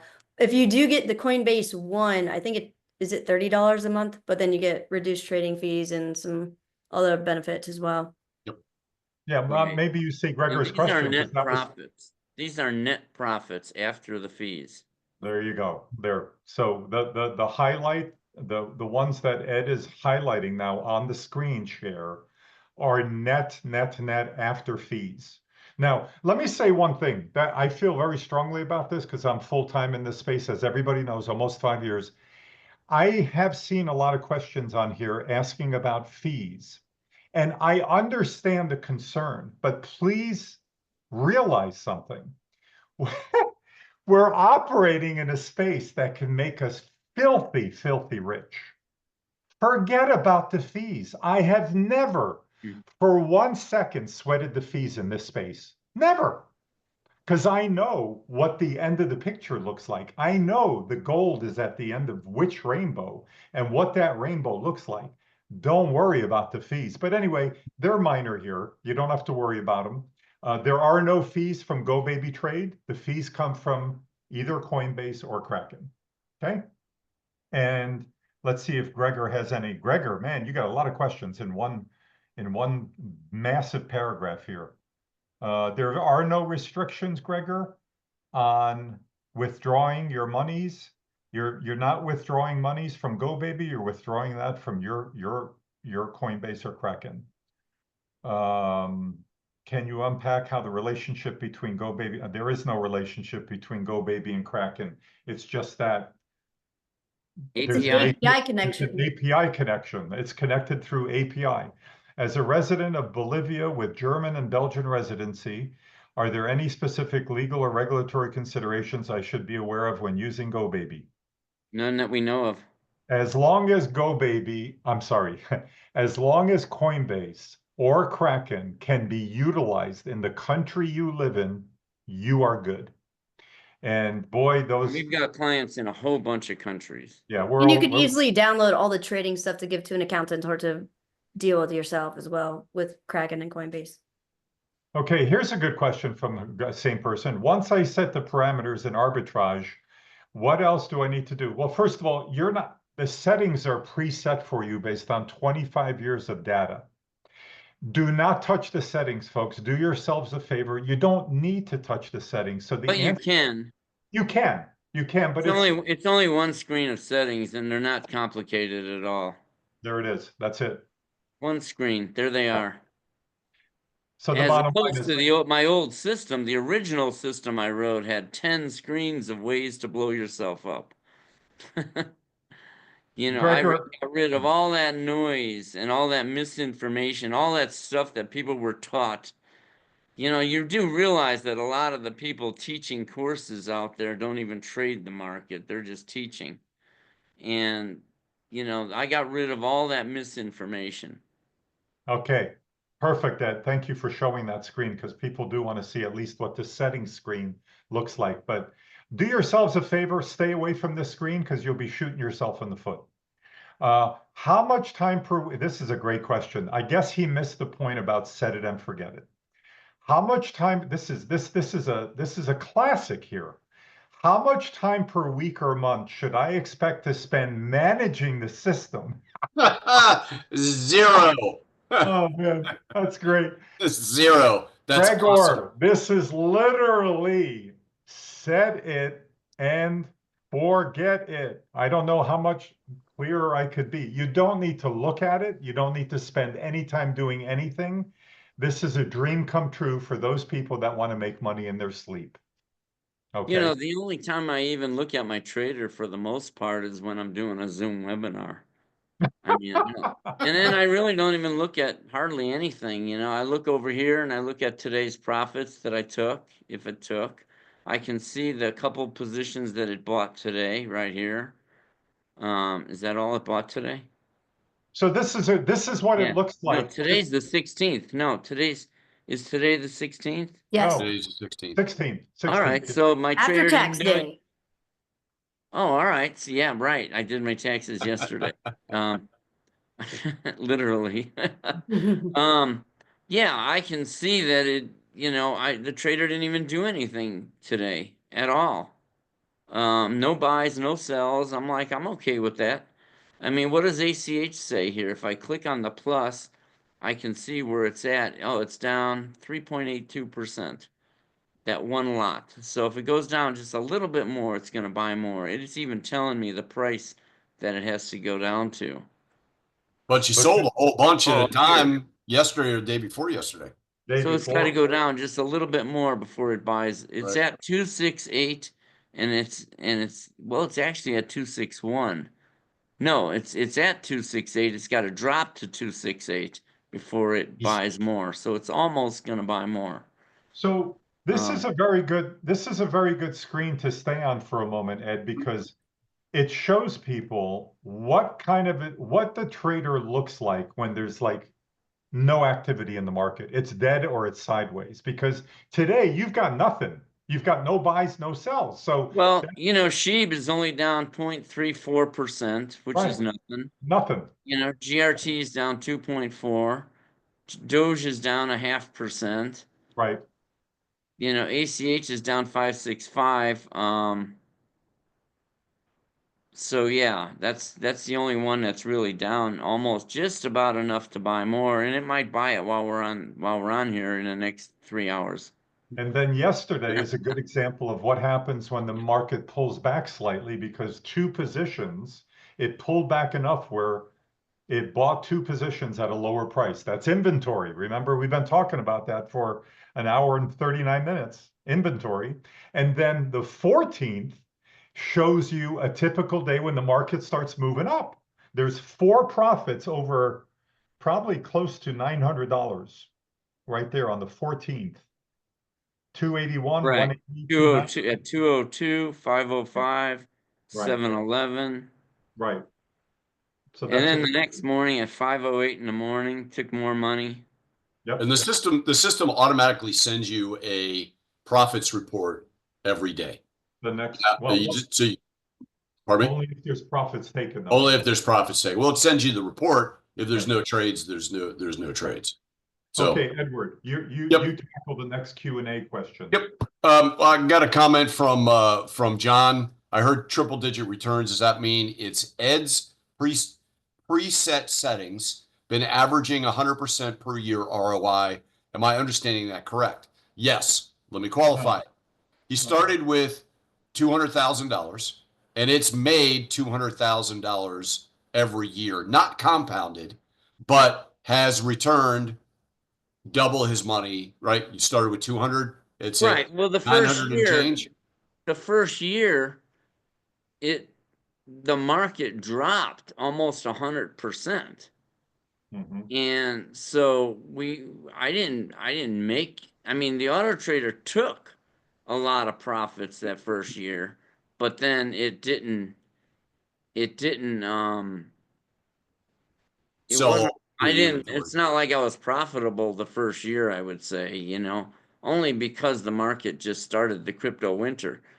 It was the following years that things started really moving. Yep.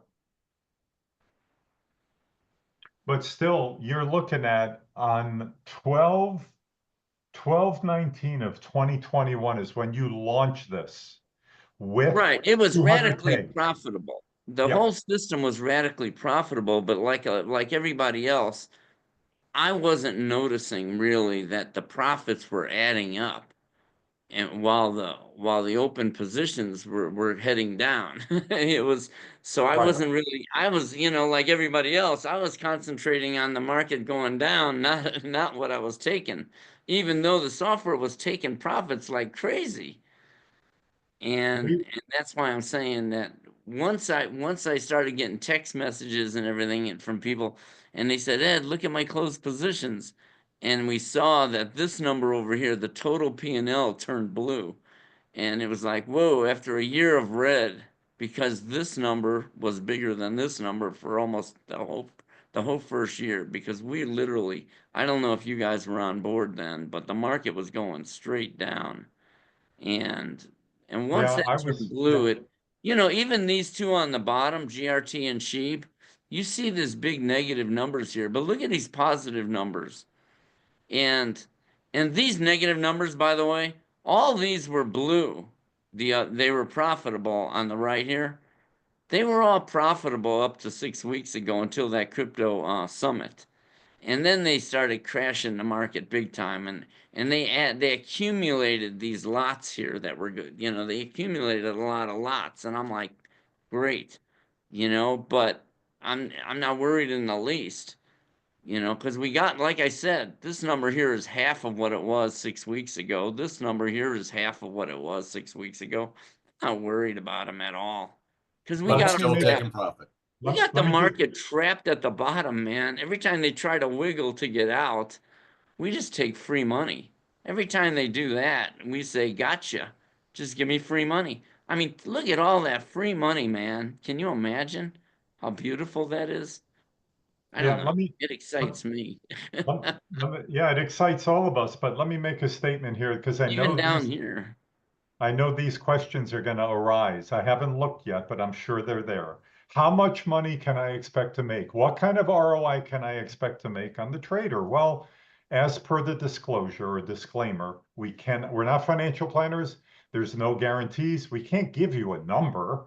However, understand this. First of all, it's totally market dependent. It depends what the market's doing. What was happening to Ed Barsano when he started this trader is going to be totally different than what's going to happen right now moving forward for the next month to 5 months. A big part of what's going to happen to your trader has to do with you. Yeah. Because are you going to start selling positions at a loss manually because you panic when the market goes down? Right. I mean, you can cause losses, and that the auto trader would not do. If you leave the auto trader alone, I love my prop. This is the coin. This is the top. Top means where you went in, your first buy of that coin. It's going to trade in perpetuity. You're just going to keep taking money for the rest of your life, and there's nothing anybody can do to stop it, except you. You're the one that can do things to stop it. You're the one that can start panicking and selling at a loss. If you just And if you don't change the strategy, you know, some people can mess up the strategy. I see some people set their strategy, their profit goal to 10%, thinking that's going to make them more money. Right here, profit goal per trade. If you set that too big, then you're missing a lot of the moves. You're missing the 3% move, the 4, the 5, the 6, the 7, the 8. And if you look at the trader, you can see I don't see it moving 10% every day. You know, it's the market's maybe the market's getting wise to us. I don't know. But we're squeezing them, man. We're holding them in a tight window. That we got this market trapped in a tight window and they can't move. If they go down even 3%, we're going to buy more. And if they go up 3% or more, we're going to sell a bunch of lots off. So we got them trapped in this window and they can't get out. And every time they try to get out, we take money. So, you know, it's a beautiful thing. I don't know what to say. What was It the sure is. question? Okay, Edward, onward and forward we go. Russ asks, what is the best way to get out of a coin and not lose your profit if the coin starts losing its volatility and you want to get out of it? Yeah, well, I haven't seen that yet, but if you wanted to do that, you could, some people, for various reasons, maybe they want to, without telling me why. All you have to do is, you see here where it's on the select currency screen, you have allow buy. You can say I didn't want to trade ACH anymore. Just uncheck allow buy and then save it. You see it won't allocate new funds to that coin. It'll hold what you already have until it goes up. And as it goes up, you'll start selling it off profitably.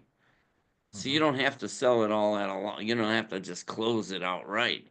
Just let the auto trader manage the coin until it sells it all off profitably. And what's funny is I added Bitcoin to mine, but without the allow sell. So it's actually DCAing, it's dollar cost averaging into Bitcoin without selling it as the price drops. So that's kind of an interesting strategy I haven't talked about on videos yet, but that's been working. And Ed, you said that dollar cost, this is actually what the trader does when you uncheck allow sell, is Yes, it's we have a better than bunch of dollar people. cost. A It's better bunch of than, people do it with XRP. yeah, but you said it's better Uncheck than the dollar allow cost sell, averaging. and they're just accumulating their XRP Ripple. But you said at one point, you said it's superior to dollar cost averaging because of the way that it does it. Because it's doing it intelligently. Some people, their Right. idea, and Crypto Casey probably knows this, that a lot of people or some people feel like dollar cost averaging is just every month throw more money into that coin. And they're Right. throwing it in at all the wrong prices. Ah, there you go. Proper Well, I mean, dollar you wouldn't cost, know the best time to do it. That's the whole like dollar cost averaging. Is like, hey, if I'm just gonna do $100 every week, cool. Because we can't time it. But if this thing can time it and you just right. pop the This thing allow is going to sell, and all it properly is add. buying whatever based off of orders that are coming through and it knows when it's going down, then it's the best form of DCA, honestly. Automated, Mm. right? Russ's follow on. How did you get so many closes on ACH? I can answer that, but go ahead, Mr. Barsano.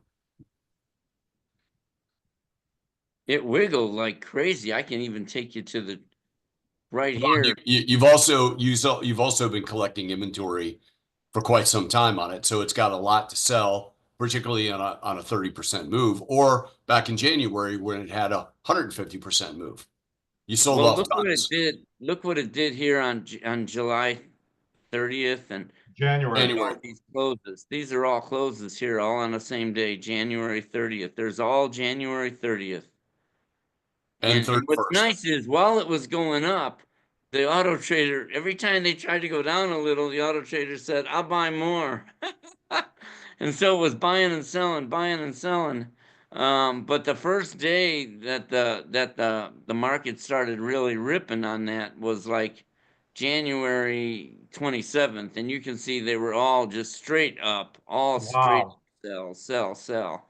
Wow. You know, Look at just those almost numbers. all, there was no pullback at all. It was just going up. So yeah. And remember, I started buying ACH when the coin was at 12 cents, Yeah. and now Right. it's at 2 cents. And Yeah, it's yeah. gone to 5 cents a few times, and then it works its way back down. If I go to Alchemy Pay, you can look at, if I go to all, you can see what ACH did. Look at these pyramids out there in the distance, you know? Even though we were making up money on these flat periods here, there was still a lot of buying and selling going on in there. You always got these crazy pops. And then you're making money, you know, as it wiggles, and then boom, you get another pop and another pop and another pop.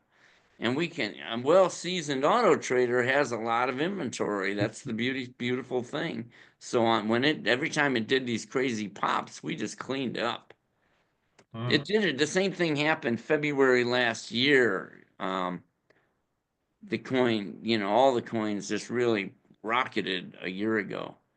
And we cleaned up again. And what I find interesting is these straight lines up. When it's a straight line up, it's like it just happened the next day. Boom. And you can't plan for that. You can plan for it. The auto trader plans for it. So when the auto trader is not buying, putting all your money in there, even though it's not buying, it's doing proper money management. I like to think of it like if you're building a $1 billion building or something, they're not just going to hand you $1 billion, all the lenders or whoever's managing the money. They're going to just give it to you in tranches, I guess. And as you get further along in the progress of the building, they're going to give you more money. And in the auto trader, what that means is as the coin's going lower, it's going to start buying more. But all the money's in reserve. It knows it has the money to take this thing down all the way down 75%. So enough to, you know, you're slowly buying more and buying more on the way down. So the Okay. lower it goes, the better off for you. I don't like it when a coin just goes straight up. You know, like I said, I don't want to just buy it and then it goes up. What if it jumps 20% and I have no inventory to sell except that one buy? That's why I don't understand people sitting in front of screens looking for when to jump in, because what are they looking at? Are they looking for, they want to go in when it's going up? Well, you've already missed it. What are you going to do? Buy it and hope that it keeps going higher? They're actually looking for coins and praying that they go higher. Here's a question, Ed, from Christoph. He says, are you able to see graphs on this? How accurate is the pricing to say, for example, a trading view chart? Are you able to watch it live and do any scalping? That's a little No, bit see, confusing. it's That's an worded. auto trader. I don't bother with that. I Yeah. don't bother with a lot of stuff. And I'm not Crypto Casey. She's so smart. She can look at the whole crypto market and so many things. I mean, I watch your Well, videos. You can I shake your don't head actively no. trade though. But you're watching, you know I so see what's going much. on. And I don't know any of that stuff. I just know how to me this is scalping. Scalping, I know you're thinking like you're sitting in a day trading house and you're gonna jump in right now and jump out 10 seconds later. Where you have your keys already programmed for that. F9 means buy 1,000 shares. F10 means sell 1,000 shares. I watched them do that. And the symbol's already programmed in. So they just like applied material, AMAT.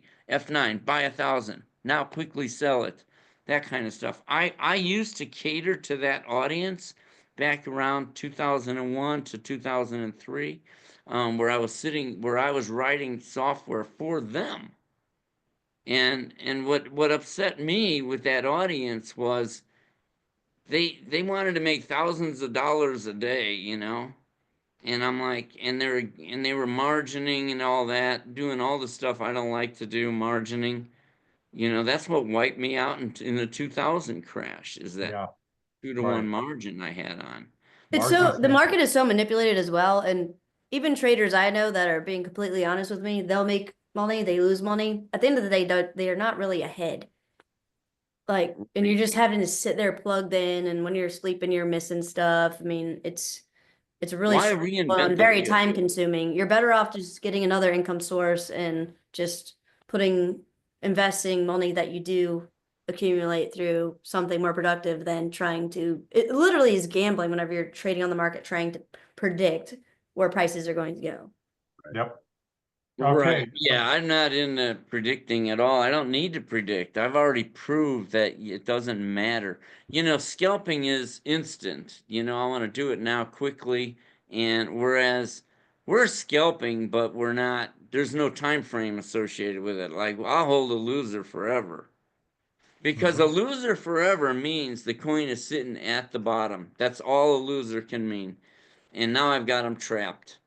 And that's what's so exciting to me is I know I have the market trapped. I got them trapped at the bottom and they can't get out. And every time they try to break out, we say we have a beautiful day where we're selling all this inventory. Yep. Casey, to your point, I mentioned it, I think last week or the week before last, but as I see it, and this is oversimplification, there's three types of people in the market: the buy and holder, the day trader that is as skilled, and you just talked about it, as skilled as you possibly could be. You're still gambling and throwing darts. Maybe 50% of the time you're right, maybe, right? And then there's three. There's people that own the trader that literally just take 50 years of programming experience, 25 years of clean data. I mentioned that in the beginning. Clean data meaning all of the trade information is coming from other GoBabyTrade traders, right? So there's no outside manipulation. There's no influence other than pure trading. So if you want to be a buy and holder, okay, be a buy and holder. But in the last 4 years, if you're a buy and holder, you got to hate crypto. Crypto's got to be a 4-letter word. Right, but look at the results achieved. Granted, Mr. Barsano started with a larger sum of money, but a smaller sum of money wouldn't have changed the returns over percentage over time. But then if I look at it, and I'm obviously biased, right? I've now found something that literally I can just let it do what it's supposed to do. If I think I'd be delirious if I thought that I could outthink 50 years of experience, 25 years of data, it trading on milliseconds while I'm sleeping. I got to be delirious to think that I could outsmart the thing. And you forgot 2.5 million lines of code. Oh, well, no, more than that now. He keeps writing code. I know. Right? So, I mean, for the 80% of the people that are out there that that may or may not know a thing about crypto. Obviously, lots and lots and lots of positive comments that we haven't even read or acknowledged, but a lot of them point to your style of teaching, Casey. You started this in a brand new world, not knowing up from down, and as you learn things, you're one of the only people in the marketplace, the entire marketplace, because we look. And one of the reasons why we love you and why we wanted to pair up together is because you simply learned something, and right after you We're a learn, you great teach people, couple. right? You teach people. So, I mean, even Ed that wrote this software learns from you every single day. So, I love I it. meant me and Grace Casey are a great couple. Well, let me just You add. know, Go ahead. well, what Go I was, ahead. I can't remember what I was gonna say. Oh, what I was gonna say is, it's like exactly what Edward said. I've been doing this so long, for 25 years, right? Living and breathing this stuff. And I know what works and what doesn't work. And I've seen it all. I literally have seen it all. And even my AI, each AI trader writes data to the files every minute, which is crazy. Each Mhm. auto trader, that's thousands of auto traders writing data to the files every minute that the AI learns from. Wow. So the AI is so smart. I watched it get smarter over the years. I remember when it couldn't give you a 30% accuracy, and I used to say, well, that's the best we can get is 30% at the time. So we're going to call that a buy, okay? As long as, but the auto trader is going to make the ultimate decision. The AI is a side, AI is on the side. AI is an add-on. And when the auto trader is getting ready to make a trade, the auto trader knows it's going to make the trade unless the AI says don't do it. Okay, so Right. the AI is the star of the dish, as I like to call it. is So not the star of the dish. It's not the start of the dish. no, right, the trader is the star of the dish. The money management So is. so the so as the AI got smarter, I watched it go to 50%. It was able to predict up to 50%. I'm like, oh, it's getting smarter, is what it should do because it's seeing more data. And the more data it sees, the smarter it gets. So, and because it's got to see these patterns lots of times, it can't look at one pattern one time and be able to make a decision on it. Right. Well, it's pretty much like It's how gotta, Tesla works. I mean, it's more of a data collection company, not so much a car company, because all of the cars are collecting data and, contributing to a Mhm. database that is enhanced by artificial Good. That's intelligence a as great well. analogy. That's a Yep. and great they're getting analogy. better, and they're getting Yeah. better and better. They don't get blinded by the sunlight like they used to. Yeah, that was bad. Yeah. Yeah, that Let was me sad. let me make a clarification here. Nobody is saying to anybody here, don't be a buy and holder, because I am. I told you in the beginning, I have a large portfolio. Casey is, Edward is. Okay, That was here. but I also said in the beginning Should we be kidding? that if you're not diversifying with something like this, I think really you're missing the boat, because first of all, it's proven over 25 years. Second of all, it's totally set it and forget. I'm a busy guy. There's no way you're ever going to catch me in front of a screen trading anything. That's I've, I, crazy. I've got no time for it. Okay. And third of all, it's fun. And we got a hotline to the creator and Mr. Barsano himself. Yeah, And how, and how yeah, that is. rare, how rare of a thing is it in whatever platform, product, or service you've ever either invested in or joined, that you actually had access to the creator? That's rare, folks. So And that I don't always had that, I don't always overlook had it. it with, Yep, I always had that with the brokers, with TD Ameritrade, with E-Trade. I helped them write their APIs. TD Ameritrade didn't even have an API when they called me and asked to connect. there you go. And you know what the answer was when I asked them, why are you calling me? Yep. You're When that real. guy called me from TD Ameritrade and said, "Could you connect your auto trader to us so our clients can use it?" I'm like, "How do you even know me? You know, I'm not like Crypto Casey. I didn't have 1,000 videos out there." Yeah. And his answer was the best answer you could think of. He said, "You're real." Isn't that cool? I mean, that's like, what an awesome answer that was, you know? Very cool. And you are real. You've always been real Yep. with us, And and you're about as real as it gets. oh yeah, especially when the video's not on. Boy, do I get real. I'm kidding. Okay, let's move on. Edward, with the questions. Yes, anonymous. Is there a delay in the trader price moves from the actual Coinbase price moves? Watching Coinbase in 1 minute refresh seems to move faster than GoBabyTrade. No, they're giving you bursting data. They're not giving you. If you saw the data that the actual data prices, you wouldn't be able to look at it. It would be flying across your screen. The numbers are changing that fast. I mean, they're not giving you every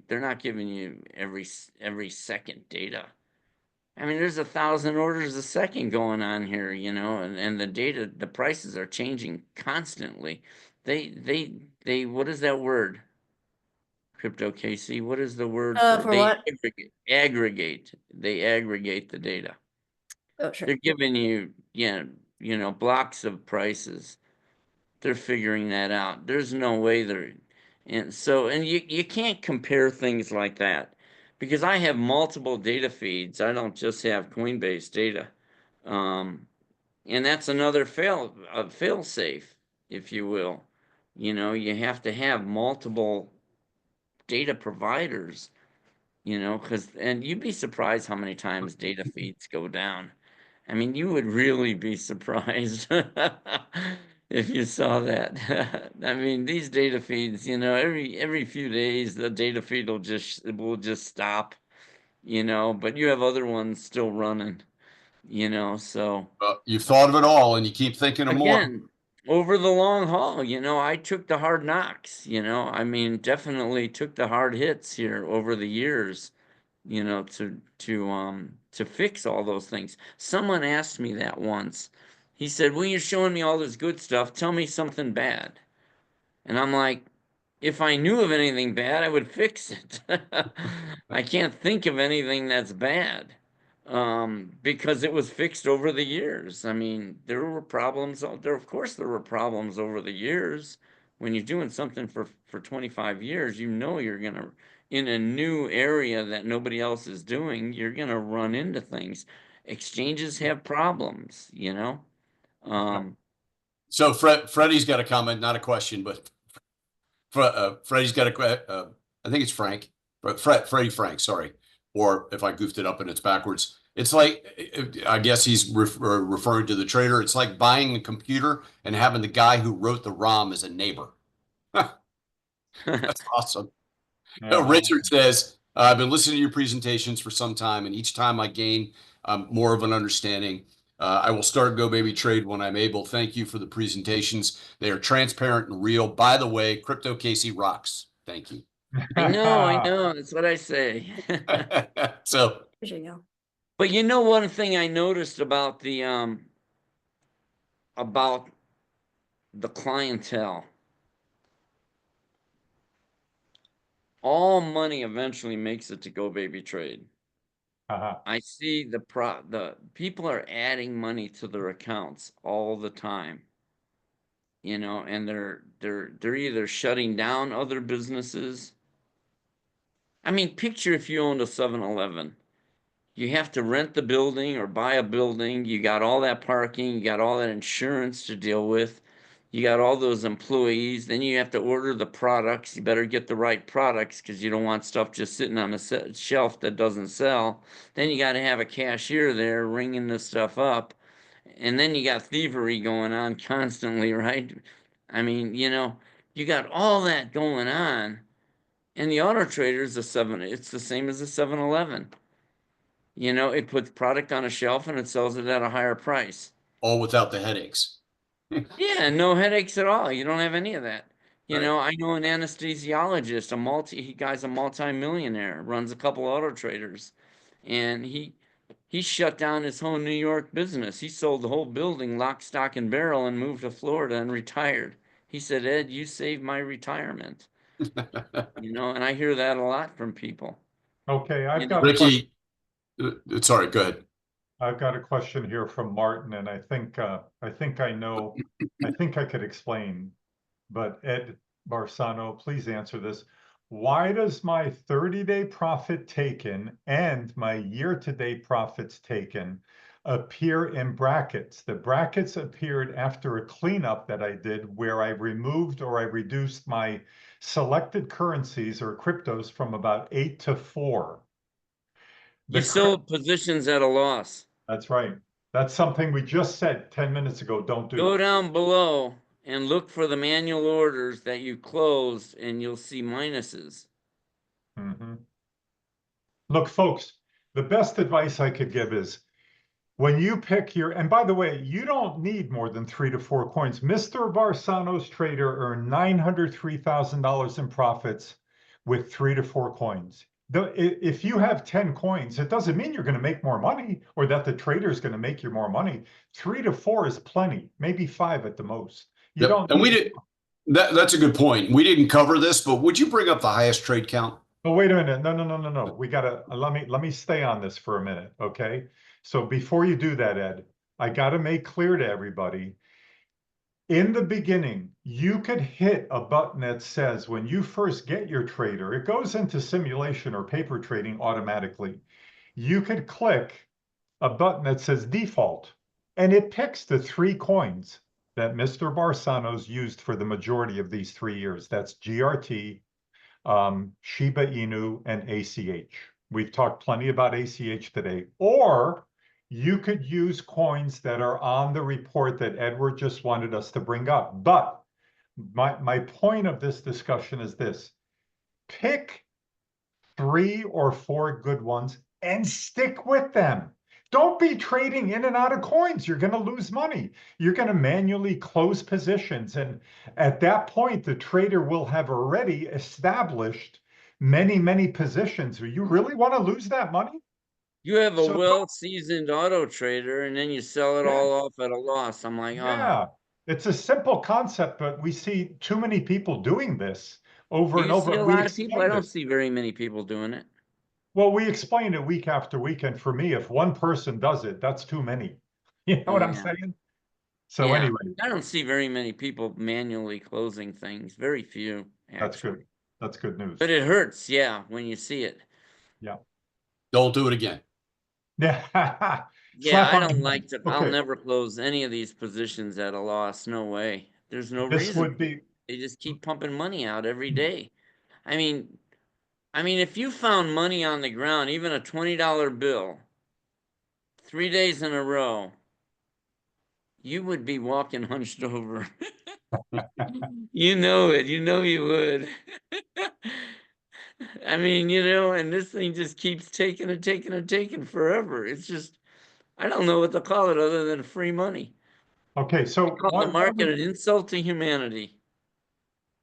why don't we go? And with the technology that we have today, there's no reason, that I'm the only robotic trader. But I do have to admit, it takes a lot. You have to be able to program. You better be a good programmer. And I don't want to brag about that stuff, but then you also have to understand the market.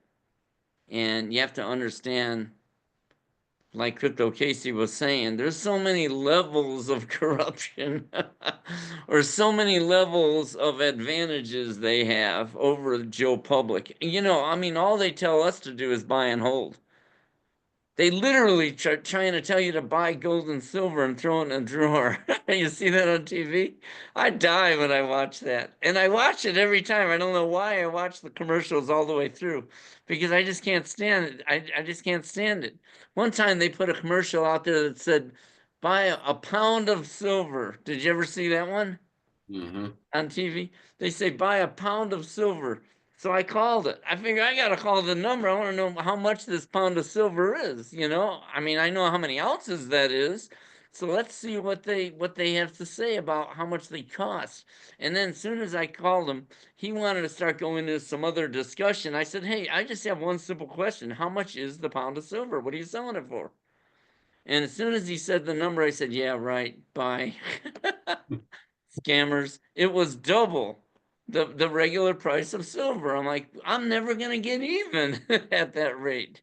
Also, if you guys have seen The Wolf of Wall Street, the scene with Matthew McConaughey where he's like, "Hey, we never want our clients to sell because it's all fugazi, you know. Oh, Once yeah, they right. sell, nothing's real. Just let them, just let them keep buying. Well, It's the whole name of Doesn't the game." Attila sound like like the guy on Wolf of Wall Street when he's talking sometimes? yeah. Attila? Which guy? Which guy? Attila? Leo? No, let me interrupt everybody for just a second. No, he's just he's good. He's very good. I put in the chat, if anybody has any questions, obviously it looks like we're not going to get through all of our questions. So for non-technical questions, I put in the chat support at RCT Marketing Systems. That's Attila and I in support of Casey's audience. Excuse me. And more technical questions, support at GoBabyTrade.com. Anything that we don't get to, apologies. Lots of great discussion, lots of great comments. Just email us and we'll be happy to address them. Not a problem. I'm also going to right this second, so don't go anywhere. I am going to put Casey's discounted link if anyone wants to take advantage of the discount on the trader. You can Great. click While on you're that. doing that, Yep. yeah, while you're doing that, I'm going to take advantage and read Allison's question because the last part of Allison's questions is going to lead us to the highest trade count report. Okay. Right. And then I will say before I get to Allison's questions, Michael Mensa, you do want to send your questions there. We'll be here for another hour to answer all your questions because they're all very technical. So And very good. yeah, so please, no, they're very good questions. It's just that we will not have time to answer them here. So please use the support at GoBabyTrade email and send that one there and they'll answer your questions from there. So Allison says this, hi, I have the trader for a few weeks and it has been awesome so far. I have to stop myself from wanting to stare at it all day, waiting to catch an open or a close. I have a couple questions. Under the settings, can you explain the difference between the lot size options? Ed, when I set up my live trader, the equal funds was checked, but I noticed on Ed's settings, he has it on equal shares. Which one do you recommend for a $1,000 account? Right. Well, the default, I think the default is equal funds. And because equal funds is better in a bull market. Okay. Mhm. Because as the price is going higher, you're buying more shares because you're spending the same amount of money and the price of the coin. Well, actually, no, are you buying? No, I always look at negative. I always think safety first. Mhm. Okay. Mhm. Safety first, then worry about making money. Once you know how to control the safety part of it, then you start going after money. So when a price is going lower, you're increasing your shares in a bull market. See, the price can be going down and you could still be in a high volatile market. So, and I could show you on the other screen how I tell when we're in a bull market. Maybe another time. Yeah. But when we're in a bull market, you want to accumulate more shares while the coins are going the wrong way. Whereas equal shares, you're gonna buy less shares or less, you're gonna invest less money in a decline as the prices are going lower on equal shares. It's hard to explain. This is one of the things that I almost want to take off the screen. And through the years, I've gotten rid of 10 screens of settings Hmm. where I feel like the auto trader should just be making that adjustment on its own. I really don't like the people to have to change it. You know, I want the auto trader to be able to toggle that on its own based on the volatility of the market. Right. So either one of them works fine.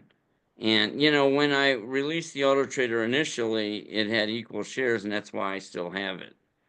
Okay, so let's get to the second part of her question, which will lead us to Ed. You could now go to the highest trade count report because she says, can we still access the paper trading if our trader is live? No, you can't do both at the same time because she says, I wanted to test out a couple other coins on paper trading. You don't need to. We've got the, what kind of report, Edward? The $1 billion report. This is a $1 billion report because you can't get this anywhere else, folks. And this is done, updated every 30 days by Mr. Barsano based on history and based on data and based on facts. Right. What it shows is the coins at the top. It shows the previous year's closes. How many closes you would have gotten last year if you were trading that coin.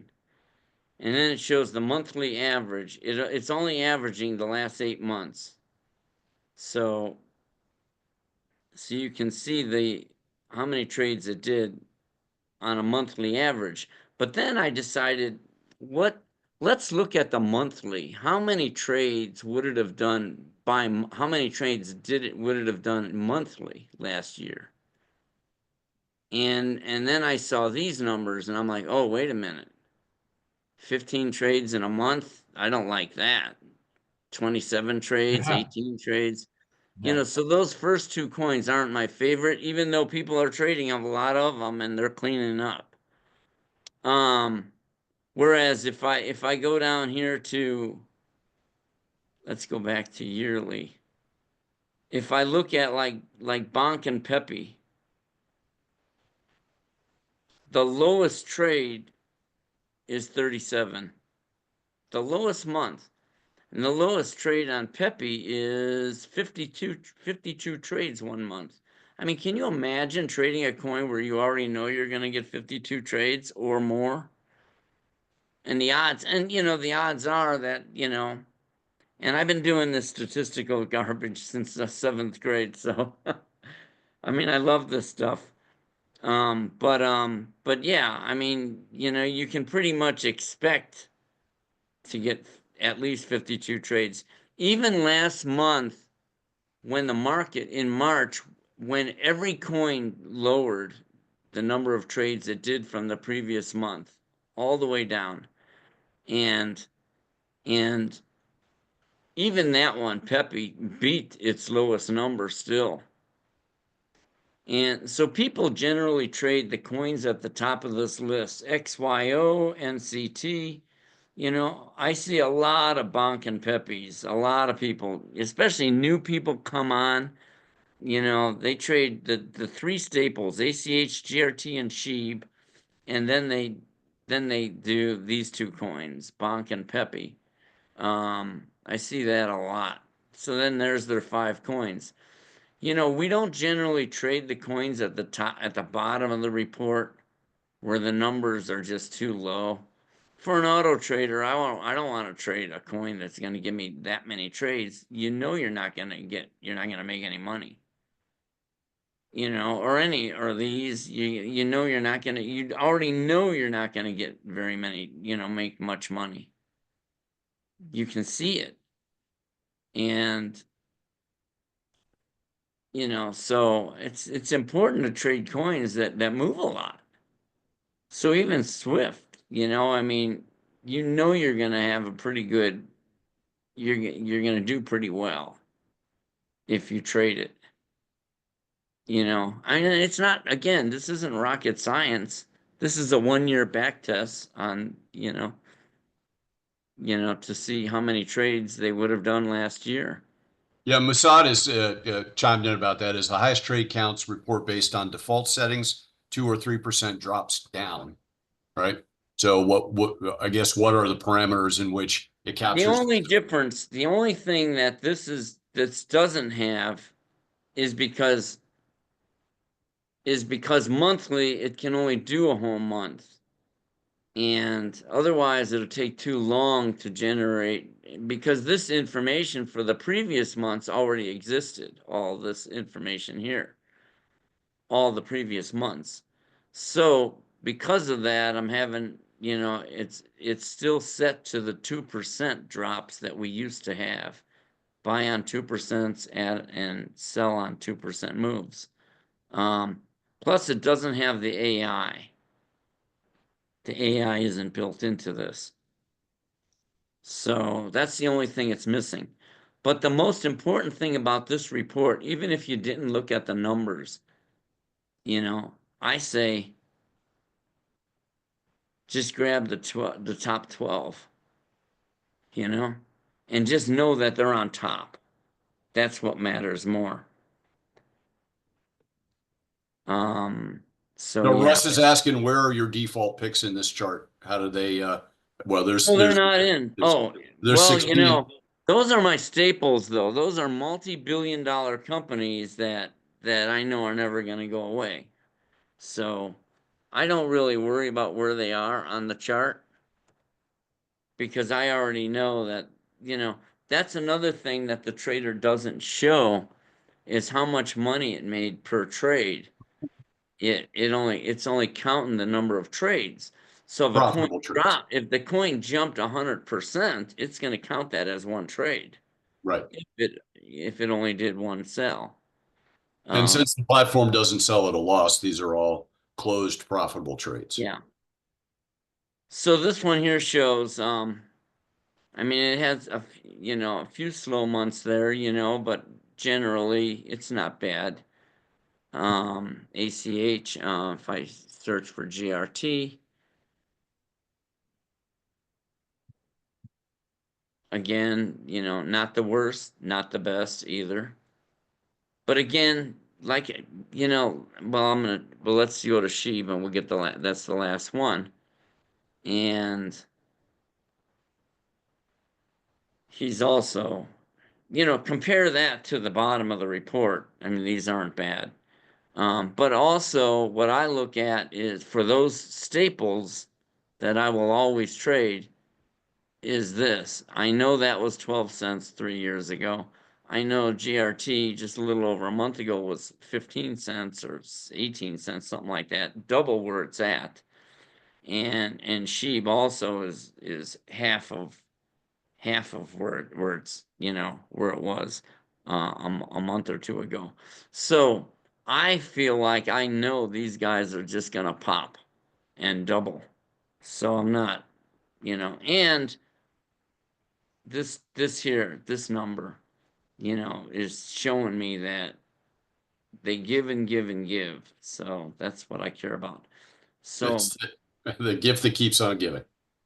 yeah, I mean, I'm never gonna get out of those. I'll never stop trading those because they're multi-billion-dollar companies. Some of these coins are meme coins. I don't even know. I don't even know what Bonk and Pepe do. I've never looked it up. They're meme coins. Yep, they don't Yeah, do see? anything. They don't do anything.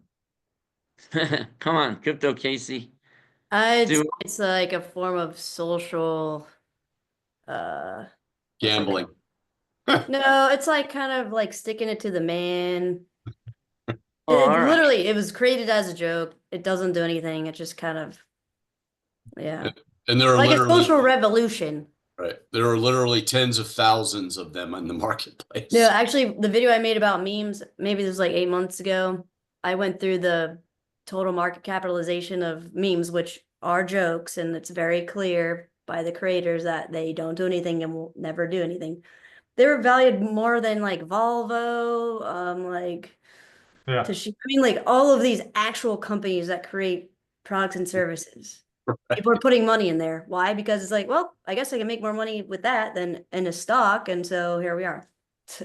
And that's the thing. When I watch TV, they want to, you know, the talking heads on TV, they're going into this stuff about the company, the earnings and what they're going to do and all this stuff. And I'm like, who cares? Yeah. Why are you telling us all this stuff? Because they want you to, in reality, it's just movement. It's price movement. That's what Well, that's kind of like how so I actually went to college and got a finance degree. And so they teach you how to evaluate companies based on these numbers, traditional financial stuff. It's just not relevant anymore. Yeah. Right. Right. That's Right. You know, and they say that, well, you don't own a portion of the company when you own like a crypto. And I'm like, well, if I bought Intel, how much of that company do I own? Like nothing, anyways. And if Intel went out of business, I'm not gonna get my money back, so it doesn't matter, whether you own it or not. You never really own it anyways, No, if it's you funny. When I got my degree in finance, I realized I got a degree in the biggest scam ever. And I was like, I know, I don't want anything to do with it. And I thought I wasted my time. But what's funny is when crypto came around, I was like, wow, actually the financial stuff, the BS that I learned in college is now relevant because now I could just expose it and there's other options now. Or it's changing, hopefully for the better. I mean, it's changing regardless, but Nice. That's true. I personally didn't know anything about that other stuff anyways. So it was everything easy. is finance. Government is finance, companies, churches, people, everything is finance if you really think about it. Crazy. Wow. And/or scams. Scam, pick your scam. Yeah, Pick your exactly. scam. It's all a scam. Yeah. Pick the least Yeah. scammy thing. That's I mean, awesome. I watch CNBC in the morning, first thing,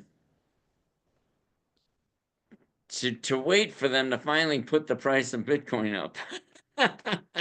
It's like, will you put Bitcoin on the screen for crying out loud? Why do you just have to keep showing us the Dow and the Nasdaq?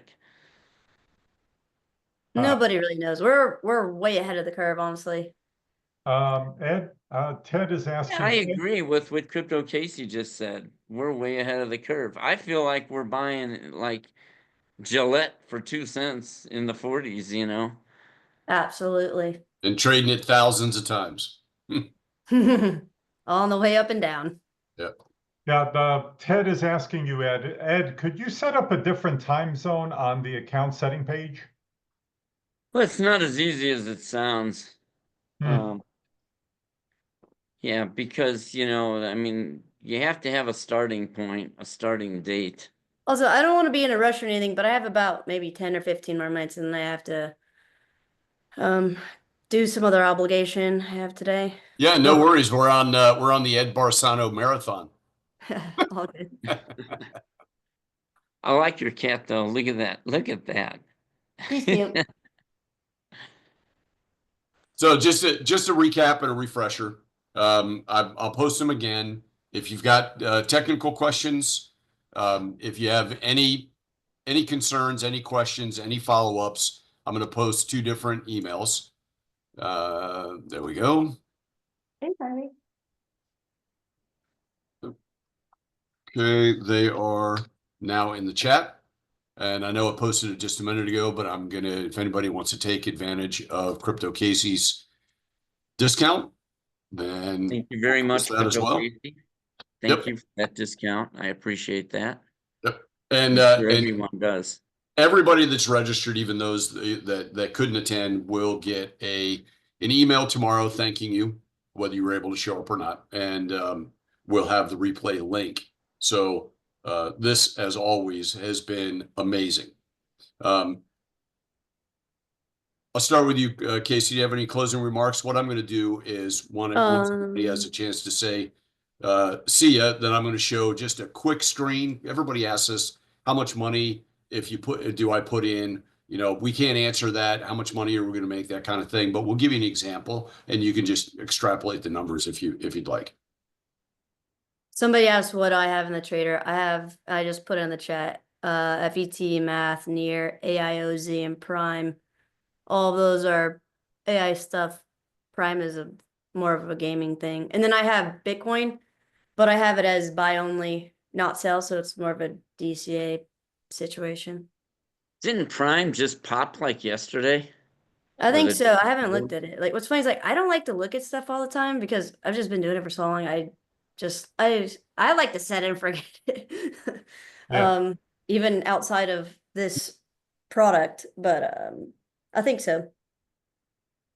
I'm on some crypto chats just on my cell phone and stuff, and so I kind of let that flow in, or I'll look at Twitter or X and just let things flow. Because if you're actively just plugged in, it's a lot of minutia, a lot of data, a lot of news, and so sometimes it's a lot of noise. So I just try to figure out what the signals are, or maybe the macro picture than just every single data thing that's coming through. It's a lot. Well, you're right about manipulation and how better to manipulate markets than to force bad news. I call the TV the lie box. But if you look at where we are in this space, how early we are, it's still pioneer. But as Ed talked about, the crypto summit is supposed to be a positive thing, and it is a positive thing. As soon as they put a little bit more of a guardrail around this space, and there's logic for people to follow, there's literally in the traditional markets, it's going to open up trillions and trillions of dollars that's going to flow into this marketplace. And if you apply anything that you've seen and heard today, particularly the use of an automated set it and forget it system, I have a hard time seeing where there's an issue or a risk. Well, yeah, I think everybody's giving themselves enough time to get into positions because even though sure, crypto is decentralized and it's transparent and everything, that's why you can also see if there's a lot of, the whole Bitcoin, the whole market cap is only 1/12 of what gold is. It's super malleable as far as if you have a lot of big money coming in and they're all in cahoots together, which they are. They're going to keep the price subdued as long as they can and collect as much inventory as they want, and then manipulate the price upwards and down and scare people out, shake people out, and then go back up. That's just how that works, unfortunately. But yeah, everywhere I go, I mention crypto. We know I have a cup right there. Somebody got me, and my daughter got me. It says, "Warning, what does it say? Something about talking about crypto." Because everywhere I go, I mention crypto, and I'm amazed that people think you're crazy. I know, which is fine. Very few people are in it. Very few people. They'll say, "What's a crypto?" Or I have to read more about it, and or I have to understand more about blockchain. And I'm like, I don't know what blockchain is. A storage vehicle, as far as I can tell. Yeah, it's just a ledger. It just keeps track of data. Yeah. So why do you have to know that in order to trade crypto? The reason I put this back on the screen is this is the most important thing here for me. If you understand this concept, then you realize it's money for life. It's as simple as that. The only way to hurt you is if a coin goes out of business, period. Or you manually trade. Well, yes, that too. But as long as you just let the trader do what it does, and don't worry about, one person signed up and on the same day they said, "How come my auto trader hasn't taken any profits yet?" And I'm like, "You just bought coins. They haven't gone up yet." And and I'm trying to understand. Maybe Crypto Casey can do a video on that because she talks so much better than I do. About what? It's a concept that I think people don't understand how the market works, period. They just don't understand that this is what the market does. And this is all it does. You put product on a shelf. It's just like a 7-Eleven. You put product on the shelf at one price. You buy it at one price and you sell it at a higher price. Something we've been doing for 1,000 years. So what I will say, whenever people are asking me what I've put into GoBabyTrade, which is, like I said, FAT, Math, Near, AIOZ, and Prime.